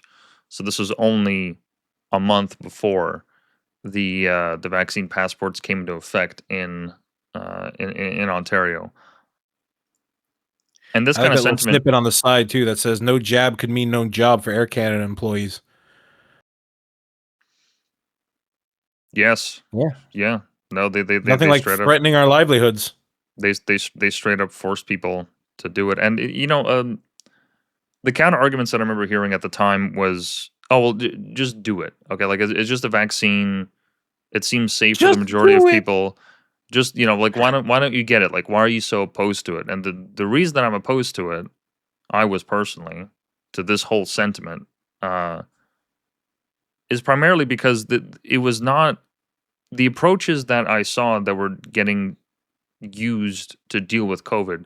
Which look, I'm not an expert in this. I'm not a virologist. Yeah, no shit, right? I have no formal background in this training, but I don't think it takes that kind of a person to necessarily understand why some of these policies are just completely whack. I mean, as I said before, with air filtration, if they actually took it seriously, right? This whole idea that we need to consider the filtration of our air systems because we're gonna have more uh, more viruses in the future, especially in a country where, like, for 4 or 5 months out of the year, we're spending a good chunk of our time indoors during the winter, and that's when these diseases spread because we go back from the outside, from spending time in the outside to going indoors. More people indoors, more time indoors. That's just going to help perpetrate all these different viruses, whether it's the flu, COVID, what have you. Mm-hmm. Right? For a country where, like, that is actually a way of life for a good chunk of the year, right? Yeah. And not an insignificant chunk. You would think that we would, like, at least be like, okay, fine. So if we are now stepping into this kind of world where this is possible, where these kind of pandemics are possible, shouldn't we be investing in this? And so now every time that I remember distinctly, I was at without revealing too much, I was at an event where a bunch of people packed into essentially a warehouse type situation. Um, we were watching this sport play out, and I could tell just by the fact, like, just my body temperature. I was like, oh, they don't have the fans on. There's no circulation in here. We're all just breathing in each other's air. And I was thinking, like, this would not have been allowed during COVID, but it wouldn't have been allowed for the wrong reasons. It wouldn't have been allowed because of social distancing and the limits to people and all that, not because the air circulation is so shit. And this is like years after COVID, so we clearly have not learned anything. Like there was no investment in that building to build a proper air circulation. And I'm talking like hundreds of adults watching athletes run around and they're rapidly breathing and everyone here is breathing in the stands and all that. It's just there was nothing done to actually fix this. Right. And this wasn't like in some bumfuck town in the middle of nowhere. No, this is like a decently urbanized setting. And I was like, okay, so they don't mean what they say. They're not actually serious about this. Because if they were serious, COVID would have actually fundamentally changed the way that we go about life, the way that we go about our health. Yet another reason why, and we talked about this off the pod, um, but another reason why we couldn't take it seriously, because once again, the focus was never on you need to get healthier. Okay, if you're 300, 200, whatever pounds, okay, you need to get healthier. If you have a comorbidity, whether it's obesity or asthma, you need to find a way to live with that so that it doesn't incapacitate you when one of these viruses goes through the population, because they will, right? They kept saying that we're going to get new variants, we're going to get new diseases, right? This is Mm-hmm. only a matter of time. When they went to the WEF, they talked about all these new pandemics that were going to spring out in the future, which is all totally possible. I'm not discounting that at all. But if that's the argument that you're making, if that's the case, if that's what you want us to stand behind as you say that, then shouldn't there be a level of investment in public services, in infrastructure, in programs, in creating a new industry in your nation so that we're not relying on China for N95 masks? Right? Just something to actually show that we're taking this seriously. And I saw very little of that. No emphasis on vitamin D, which most Canadians are extremely deficient in, which is not only essential for dealing with the lack of sun in the winter, but just in general, we have a major deficiency nationwide, and America has a problem with that too. Right? No focus on like exercise. If anything, exercise was banned. Gyms were closed. Playground, like You weren't allowed to go outside without a valid reason. Gyms of all places, they're the most well ventilated. Anybody that's been in a decent gym, even a Planet Fitness, those fans are fucking loud.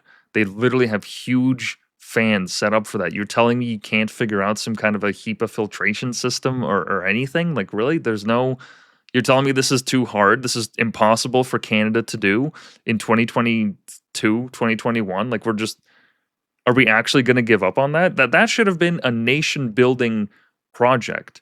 We, the government, hereby decree that we're going to incentivize people to come up with new, unique solutions to create new filtration systems. Right? And the funniest thing is the best filtration system, this was made by some kid, I think in America. Kid comes up with new filtration system. It's literally a box fan that you tape. Yeah, it was a 12-year-old Nigerian American. This girl developed a system to filter the air in, essentially this box fan. Here, 12, god damn it. 12-year-old. Yeah, this box fan right here. You literally just put a fan on top of the, is this a video? Are you? Just show me the image, man. So you would take a box fan on top here, put a bunch of HEPA filters, right? The same ones that you would see in ducts, just all around, and then you have the fan running so that it just sucks the air from all the sides. Like, I wanted to build a box like this at one point when I was living in my previous apartment, just because I was so close to the road. You know, deal with all the brake dust and exhaust and everything. Because this is apparently, like, they actually did a study on it. They analyzed it in some papers, and they're like, no, this is the best thing that you can do. And it costs like $50. You're telling me you couldn't just have one of these in every store? Really? You could just give every store $50 to... No, because they didn't want to admit that COVID was airborne. For the longest time, we had the conversation whether it was airborne or not. First, it was contact.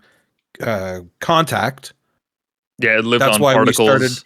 That's why we started washing all the fucking groceries, carts and handrails and everything. Packages. And then it was drip. So basically like your saliva. So if I'm talking to you and saliva comes out of my mouth and hits you in the face, I've infected you. So there you go. That's why we wear masks now.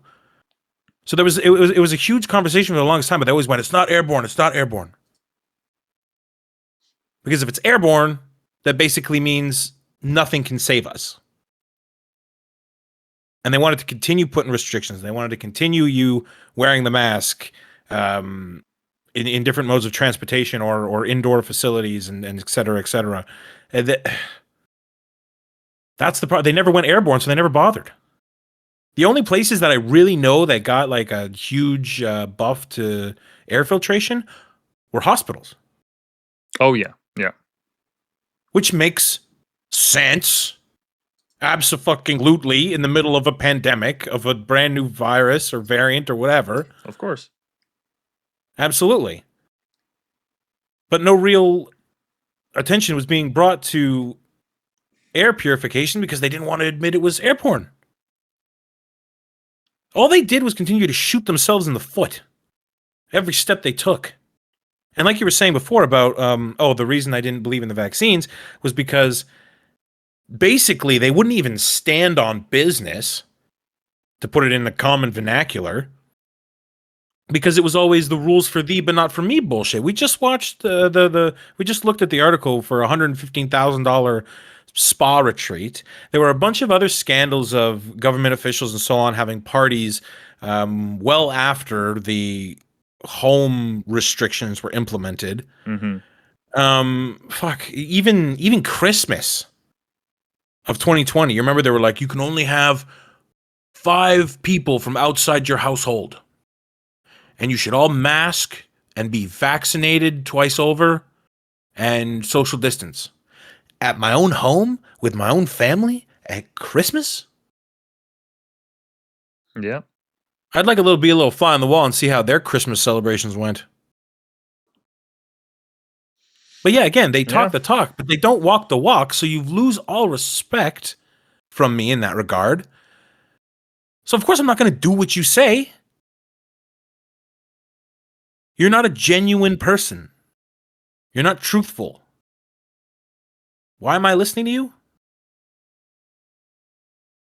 And not even why am I not listening to you, is why am I not going to question you? You're disingenuous and you're asking me not to question and go along with it. And you know, you're talking about the, you know, kind of your perspective on the vaccine and the struggle with it. There are a million other reasons why, like, I personally found it an issue. Like, well, first of all, what was it? It was like Biden said it, and Freeland said it, and a bunch of other people were saying, like, oh yeah, once the vaccine comes out, it's not going to be properly tested. Like, it takes time to test these things. And I'm like, okay, I don't know anything. I'm not a doctor. Okay. I'm not a biochemist. I don't know how long these things take. I think they should be tested for a little longer than a handful of months. And then on top of that, with, you know, Pfizer closing down the friggin' pages for 100 years and blah, blah, blah, and all this, all the other bullshit. It's like, I don't trust it. I don't trust it. And even now, like, I've been presented with a job opportunity that would be very lucrative that I can't accept because they demand vaccination. And even now, even though, like, you know, it would set my life in a different direction, it would be very good for me to help me get, you know, a little bit more of a foundation under myself. I can't do it. I can't take it. Because now, especially now, it's fucking 2026. I can't justify it to myself to go and get this whatever miracle jab just because they're holding it over my head and denying me work. That's what made me distrust it in the first place. You're blackmailing people. They blackmailed my entire family. Saying, oh, well, if you don't get it, well, there goes your livelihood. Well, there goes your quality of life. Yeah. Just not arbitrarily, but they made it seem like it was this is a consequence of the choices that you made. Right. Yeah, and they scream at you and they go, what freedoms have you lost? The freedom to work. Or just access public spaces at my own free will. Like, this isn't the first job I've been denied because of oh, and speaking of walking the walk or talking the talk and not walking the walk, and all the friggin' hypocrisy in between, some of the job offerings I had, I've taken a tour of the facility with management, unmasked, gone, sat down, had an hour and a half interview, so on and so forth. Only 3 days later for them to call and go, okay, well, just send us over your, what was it, the vaccine verification or confirmation or whatever they fucking record. Yeah. The vaccination record. Yeah, they're like, send us over the vaccination record and we can get you started on Monday. And I go, is that a deal breaker? And they go, yeah. And it's like, oh, so I'm not working for you guys. I just walked around your facility for 2 hours, unmasked, unvaccinated, and that's not a problem. But hiring me is a problem. That's multiple jobs I've been to. Multiple interviews have done that. Yeah, and that happens enough times. Like, what reason do we have to take any of it seriously? Like that's this is kind of the central point of our episode for today. But the reason that we and millions of others went against it, it's not because we got hung up on some fucking Alex Jones energy where we're completely conspiratorial and we think the government's out to get us and the jab has microchips. It's like there's a extremely infinitesimal percentage of the population that actually believes in that, and there's always going to be those kind of people. The reason that we didn't comply, right, if I may say something is so general to speak on behalf of the millions of people, but the general sentiment that I'm getting from everyone, from all these people, is that, I mean, you didn't really give us a lot of reasons the government, didn't give us a lot of reasons to trust them, because some of the policies were applied one way, other policies were applied another way. Some politicians were caught not even obeying the policies, and we saw the public reaction there. None of them even stepped down. They weren't faced with fines or anything. It was just kind of like an awkward moment for them. And then we also saw that big business was allowed to operate, but small businesses weren't, even though they could still follow the same restrictions. The stuff regarding airflow, like setting up barriers at grocery stores so that you could have all this dead air where you're standing only for the next person to go there. I mean, like, once again, like, I'm going back to filtration. No emphasis on actually restructuring or adding some kind of incentive or business credit for businesses. If they want to open up, they have to invest this much money or have these kind of systems. Maybe send a technician out there to check the air. Like, just, they could have actually created jobs for people, right? They would have been temporary, sure, but okay, now you have a whole sector of the economy that's based on the maintenance of these systems. And even if they have to order from them from China temporarily, okay, fine, but we need to actually create this field at home. So why don't we import these resources and make it a viable industry in Canada? Why don't we become the best at this? How is that not like a national incentive? Like the nations have always had these like major projects, whether it's during the Cold War and people wanted to have more investments in science and space and STEM studying and whatnot so they could beat the Russians, right? Like that was a moment that we could all, as humanity, align towards that. The government could have been like, all right, we'll take a certain percentage of the taxes that you guys already contribute, and we're going to use it towards this. No, we're gonna let MPs take $115,000 trips. We're gonna let millions be spent on vaccines that are never used. Like, you're telling me like that none of the funds that were deemed wasteful during COVID could have been directed to that kind of a national effort? Like, how great would that have been if that the fan that the Nigerian kid built, the Nigerian American girl that she built, why wasn't that groundbreaking news? Hey, guess what? We discovered the cheapest way to filter the air inside of a room. So the government of Canada is now going to start incentivizing their building. Make it a school project. Make it so that kids get involved, right? They learn about air filtration and why it's important. Why, especially for Canada during all these winter months where we stay indoors. I keep harping on the filtering thing, but that was one of the main things that really bothered me. I was like, okay, if you actually cared about making sure that people don't get sick, you would prescribe them exercise, you would give them vitamin D, you would change the filtration system, you would fundamentally alter how people interact with their health. Like, you would actually make a concerted effort to change that. Instead, it was, no, we're going to close the gyms, we're going to close this, we're going to close that, kids are going to have to study in school, kids are going to have to wear masks. So all those years that they spend learning how facial features work, right, as we were talking in earlier, right, understanding language and mimicry and all that, just gone out the window. Now we have a bunch of kids that, like, they're just stuck glued to their phones because obviously that's what they learned. Working from home, or rather learning from home. Right? It didn't seem like they were taking it seriously. What they were taking seriously was the enforcement. If there were plenty of clips going around of people getting put in handcuffs. That kid that I just pulled up, that video of them getting shoved. Like, what the fuck? There was also another incident where apparently cops were. I can't believe I forgot to play this video, but here, check this out. Are you fucking kidding me? I know they're... Wow, for my kid playing outside?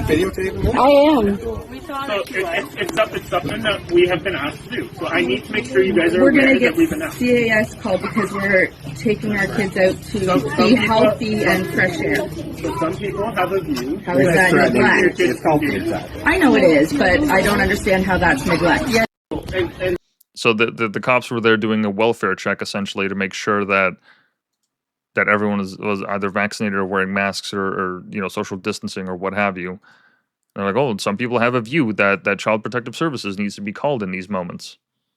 I mean, this is how loony the state of COVID was in Canada for a time. Mm-hmm. Insane. I remember seeing at the peak of it,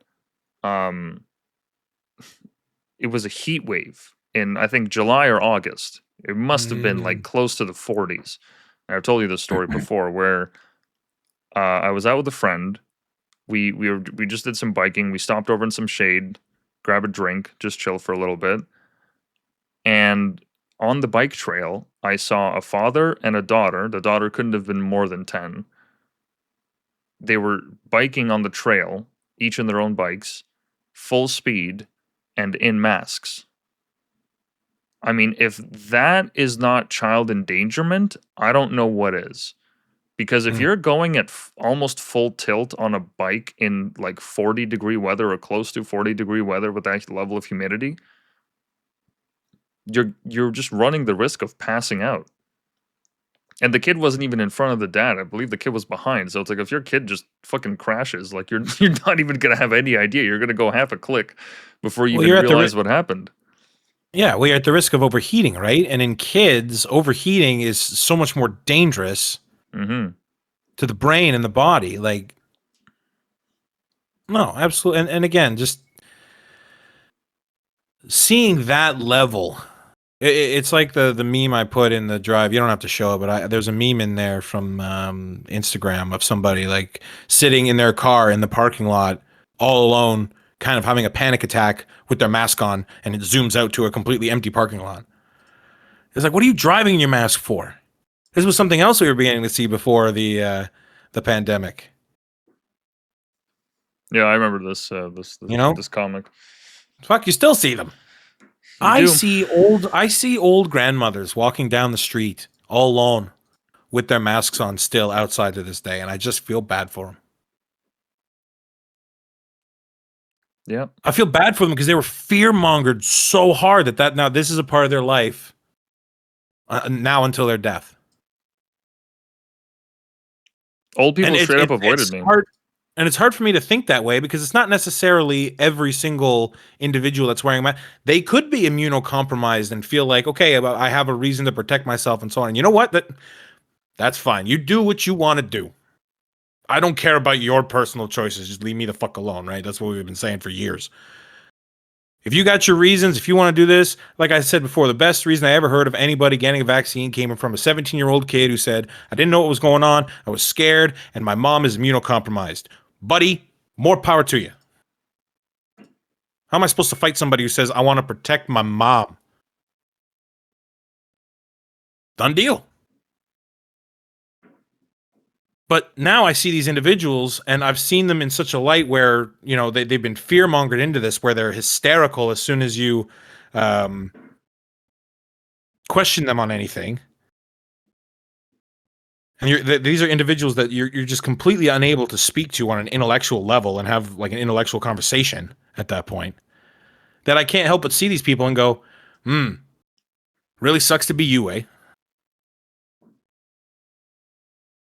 Yeah, I think it tapped into that instinct that unfortunately a lot of Canadians have had and have still to this day. This Karen instinct of, well, we're all supposed to follow the rules and you're not following the rules, and COVID allowed people to tap into that instinct more so than before because now they had the backing of the government, they had the backings of the officials, they had the backings of all these people.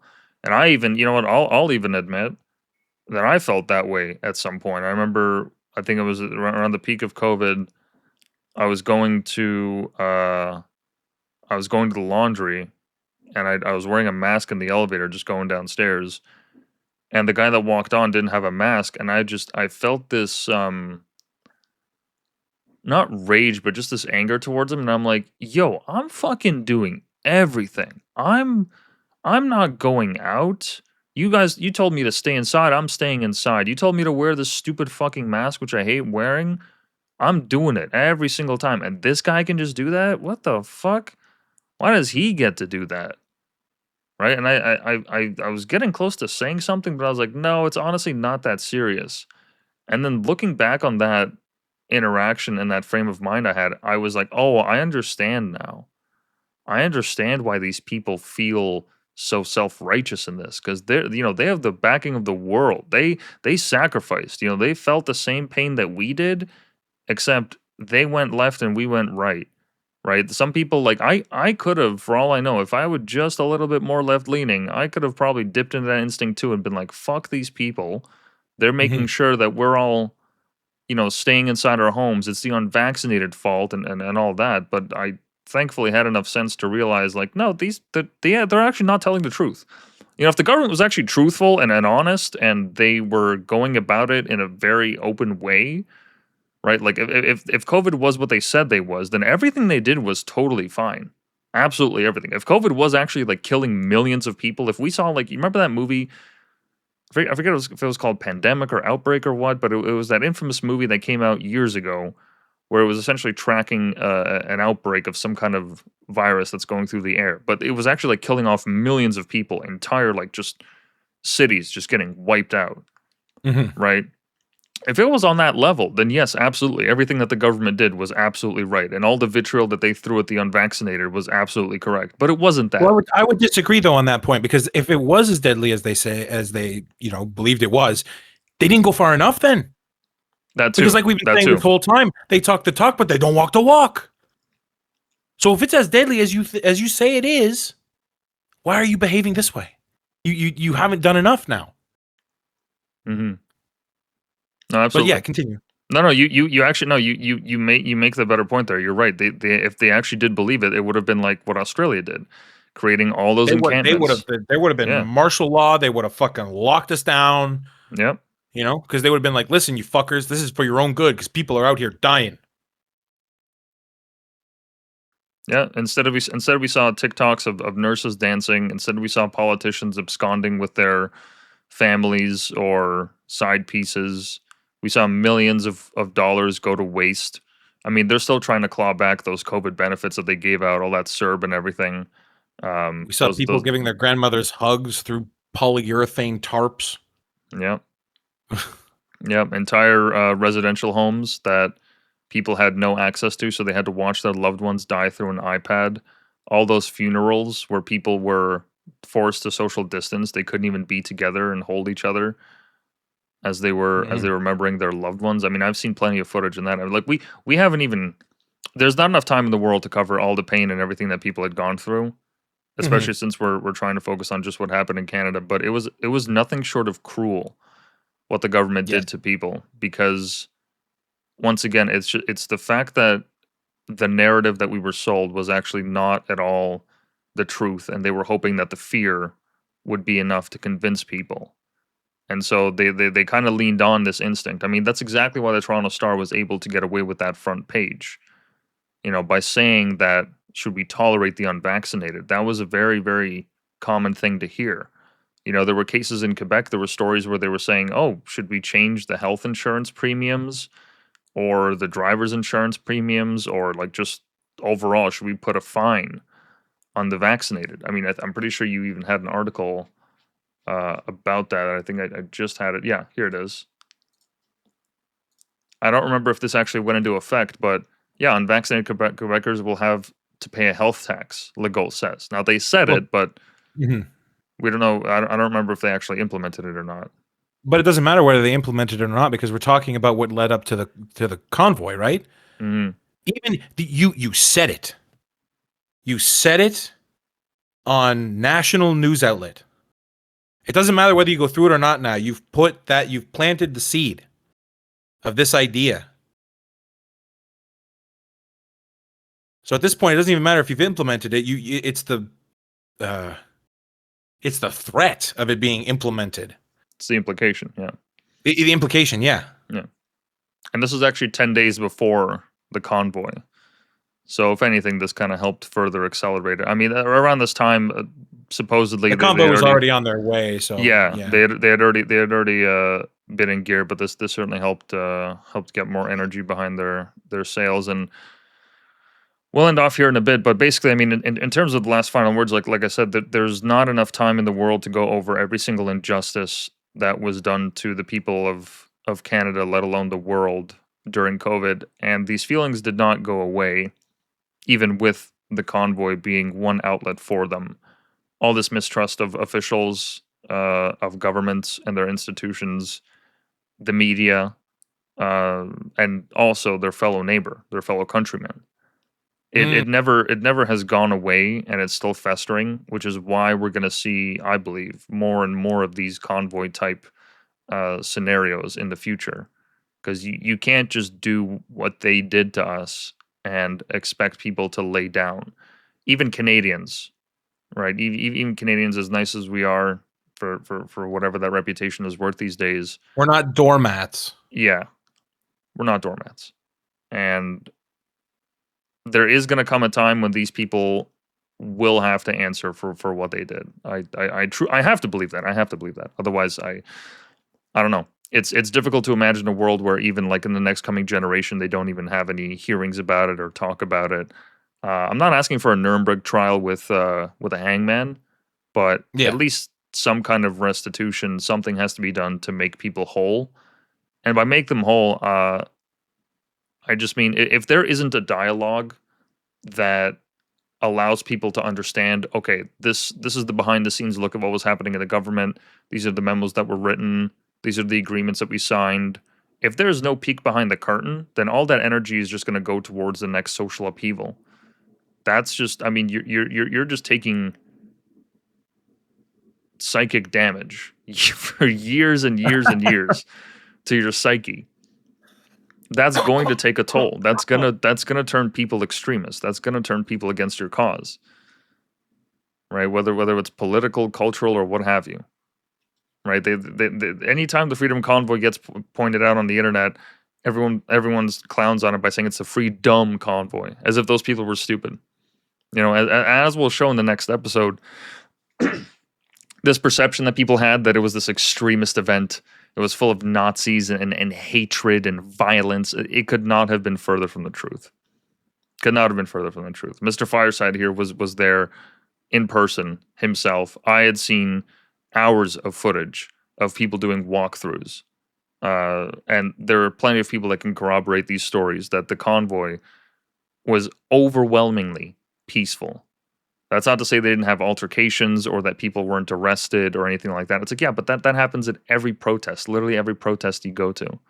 And it could have been a whole of a lot worse.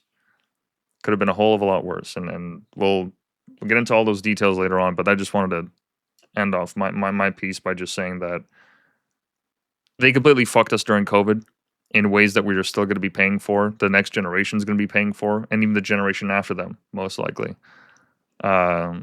Because until like all these kids that are now like all these failing test rates, the what's that test that we do for reading comprehension? The EQAO math. The EQAO. Yeah.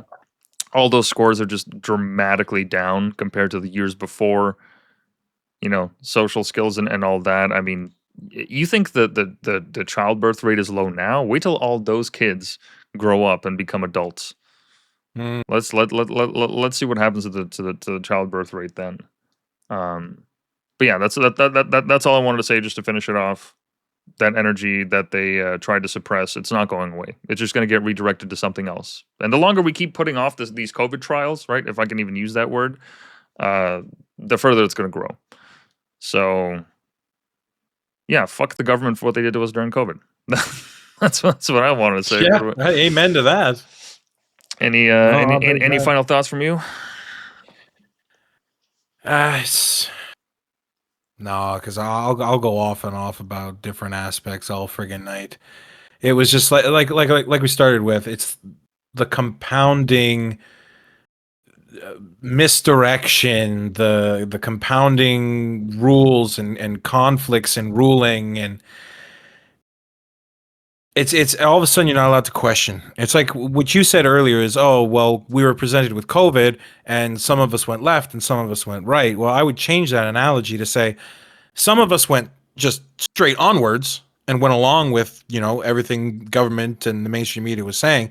And some of us took a side branch just to be like, but what if something else? And then as soon as we did that, we were demonized hard. Mm-hmm. What are you asking questions for? Why are you reading? It's like what that comedian said. I don't remember which comedian, but he goes like, Jimmy Dore. Oh, is that the one that's like, oh, I did my own research? And he goes, do your own research? You mean reading? What you reading for, boy? What do you mean? What am I reading for? I'm allowed to read. I'm allowed to have questions. I'm allowed to stop and question what our government is doing and why. But yet, as soon as you did that, you're a Nazi. You're a fascist. And you're filthy. You're unclean. We shouldn't. Yeah. Well, and we talked about that too. Is like you end up walking around And if you're unvaccinated, you get looked at like you're the friggin' a walking, talking biohazard. Mm-hmm. Is the phrase I like to use. Because now people completely avoid you. Hell, I got kicked off a guy's route at one of my jobs just because the COVID vaccine came up in conversation, and all of a sudden I'm kicked off his truck, and I'm like, what happened there?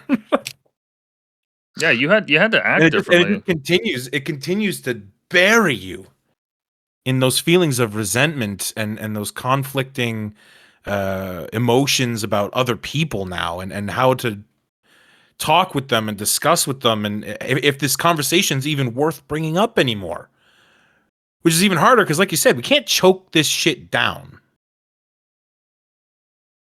Yeah, there was a legitimate social stigma associated with being unvaccinated, especially if you lived in an urban setting. You know, it's one thing to live out in a rural town where chances are most people agree with you because you're socially distanced as it is, and you're more reliant on small businesses than actual, big megacorps. But in the urban settings, like, yeah, it was something that like you didn't talk about with random people. You couldn't just bring it up in conversation because you knew the kind of looks that you would get. You knew what kind of assumptions they made about you. And so you had to start everything with a caveat of I'm not like a conspiracy theorist. I'm not I'm not this loon. I'm a rational thinking person. It's just I happen to disagree with this. Like, well, what's so wrong with that? Well, you, Yeah. you think my disagreement is causing grandma to die? Well, that's a little fucking extreme. I think your disagreement is actually going to cause a lot more death in the future, and not just like actual physical death, but I mean like the years that people will have lost over this, the amount of stress that they have, that toll that it's going to have on their bodies, the fact that they're not exercising, like there's a certain amount of death that is incalculable due to what happened during COVID. I mean, the entire generation of people that is lost because they don't know how to like reading comprehension is an issue for them. Facial comprehension is an issue for them. They can't socialize properly now, or they struggle with it. Right? The amount of times that like people just had entire relationships and friendships disappear just because they disagreed on this. Like, I mean, all of this pitting each of ourselves against one another. How much death did that actually cause? How much untold damage did that cause? There's no dollar figure on that. The only figure that we know is how many deaths COVID caused, right? Nobody's actually keeping track of how much money was lost from the businesses and everything, all the potential that could have been lost, or that was lost rather. Right? Like that's a whole other thing. How do you put that into a dollar figure? How can you put a child's developmental phases into a dollar figure? You can't. It's Yeah. literally priceless. Well, these are variables that you can't put on a spreadsheet. Mm-hmm. You know, and I think what you had mentioned earlier too reminded me of that term unvaccinated. Right. This is a term that was thrown out there all over the place during the pandemic, and it's like that is an incorrect statement. I'm not unvaccinated. I have my vaccines.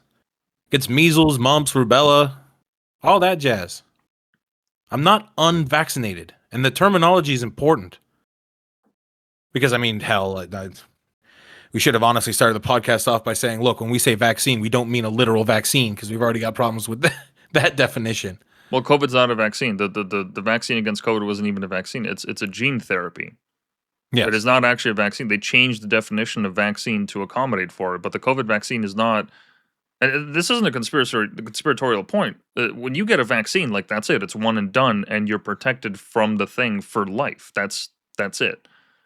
That's how it works. Like you have guaranteed protection. And okay, fine. If you have to do it, like let's say for dengue fever or for yellow fever, if you're headed to like a place like Africa, right? That vaccine may not last you the life, but it's going to last you the trip. You're now protected. You're immune from it, right? But Yeah. this COVID vaccine, that was not at all it. They kept telling people, oh, it's every year or every couple of months because of these new variants. You got to get the booster. You got to get the booster. You got to get your third, fourth, fifth, sixth, whatever. That's not a vaccine then. No. Well, it's in the same issue I have with the quote-unquote flu vaccine, right? Oh, the flu vaccine. Yeah, but the way that they develop the vaccine and it changes every year, so it really doesn't matter. And how many times can I get in contact with the same flu virus or a different flu virus in a single season? Like, it makes no sense. And fine, even if we discount this last little segment as we touch on the vaccine because we haven't talked about it at all during the show. Yeah, funny enough. Because that's a whole other thing. The whole focus is on the convoy and leading up to it, but Yeah. just these restrictions, the untold damage that they did to people, that people are still dealing with to this very day. We're never gonna know what that total amount is, and it's important to remember these things because they fucked us over. They didn't play by their own rules. They didn't actually enforce their own rules based on how the extreme they said the situation was. And they just completely alienated entire swaths of populations by labeling them as the dirty. Right? The viral loads. The people that Yeah. were a burden on society. But you The know who the real intolerable. Yeah, the intolerable. Not the people who were fucking stuffing Twinkies down their mouth regardless of COVID, not taking care of their health, not taking vitamins, not taking actual precautions to make sure that they were healthy. No. It was the people that didn't want the mystery fluid. That was the people. Yeah. The people that wanted to play on playgrounds. They were the issue. The people that True wanted to go to the villains. gym and have their own business open, even though Walmart was allowed, but your local Chinese restaurant wasn't. It's like this The doesn't kid at make the any skate sense. park, the family we just saw talking with the officers, these were the demons, right? These people are clearly evil. Out there to kill your grandma. Yeah, and so all of that sentiment, right? Just to tie it back, and we'll finish it off here because I know you got to go. All of that sentiment. This was the prelude to the to the Freedom Convoy. This is all the vitriol and the messaging that was pushed upon the entire Canadian population. Right, so you can certainly see exactly why people were so frustrated that they were like, you know what? It's the dead of winter. I'm gonna pick up my life, my family if I have to, and I'm going to put it on pause and take them, or at least myself, all the way across the country, drive across the nation in the dead of winter in minus 20, 30-degree weather, which for my American friends, it's between minus 4 and 10 Fahrenheit, I believe. Yeah, it was bitter. It's extremely bitter, right? And one of the worst, at least like urban cities to go through the Canadian winter for. Like this wasn't a walk in the park. This was fucking freezing. All right, if you stay out there in that temp for long enough, you're gonna freeze to death. There's no doubt about it. That's why people made that choice, that absolute difficult choice. Yes, I'm risking my livelihood. Yes, I'm risking my professional reputation. Right, my standing with my family and friends, my coworkers. I'm risking all of that so that I can be together with people that disagree with this, that want to put a stop to this because this is enough. This is beyond ridiculous. Now we're getting into topics of like whether we should tolerate these people. Now we're getting into topics of taxing the unvaccinated. Really? That this is what we're getting into? No, fuck that. And so thousands of people made the trek into Ottawa, or at least to their cities and to all these various checkpoints where they had these protests because they had enough. And rightfully so. It was actually long overdue. It should have happened much earlier, but I'm glad that it happened when it did. And so for the next at least 2 episodes, if not 3, we might extend it to more depending on how much we cover. We're going to be talking about what happened with the convoy, the portrayal that it had in the media, what actually resulted in the convoy, because sometimes it's hard to see for those people that try to look back on it what actually came of it. But there was quite a lot. And with the recent ruling, and we'll cover all that. We're going to do an episode once every Wednesday. So since this is the Freedom Convoy Eve, over the next 4 weeks, we'll be doing an episode each, just kind of talking about it. And yeah, I'm interested to see what we're going to revisit, because this has been something that we've been wanting to talk about for a very long time, and it's good that we can do a series on it. But as always, yeah, thank you for everyone for tuning in. Thank you, Mr. Fireside, for joining me today. My pleasure, man. It's my pleasure. Yeah, we'll have all the sources and everything in the description of the episode. And as per usual, if you want to support the show, Let me just pull it up here. Oh, wait. I can just go on my profile. You can go to bio.link/whitepill. And if you want to send any chats or anything to be read aloud at the end of the episode, you can do that by going to the PayPal link. It's the first one there. And without further ado, yeah, so we'll see you guys next Wednesday with more coverage on the convoy. I'll be doing an episode on Friday as well. And as always, we do an episode Monday, Wednesday, and Friday. So tune into those. And yeah, I guess we'll see you guys later, unless you got some final words to say.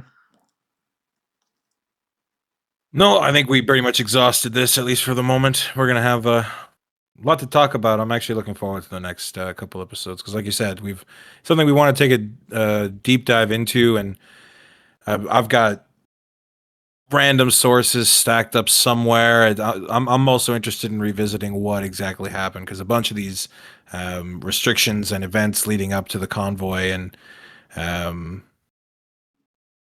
it was really surprising to go back and be like, "Oh yeah, I remember that," you know. So I'm looking forward to it. Yeah, it'll be a fun time. So yeah, we'll see you guys with more convoy stuff next Wednesday. Otherwise, we'll see you this Friday. Have a good night.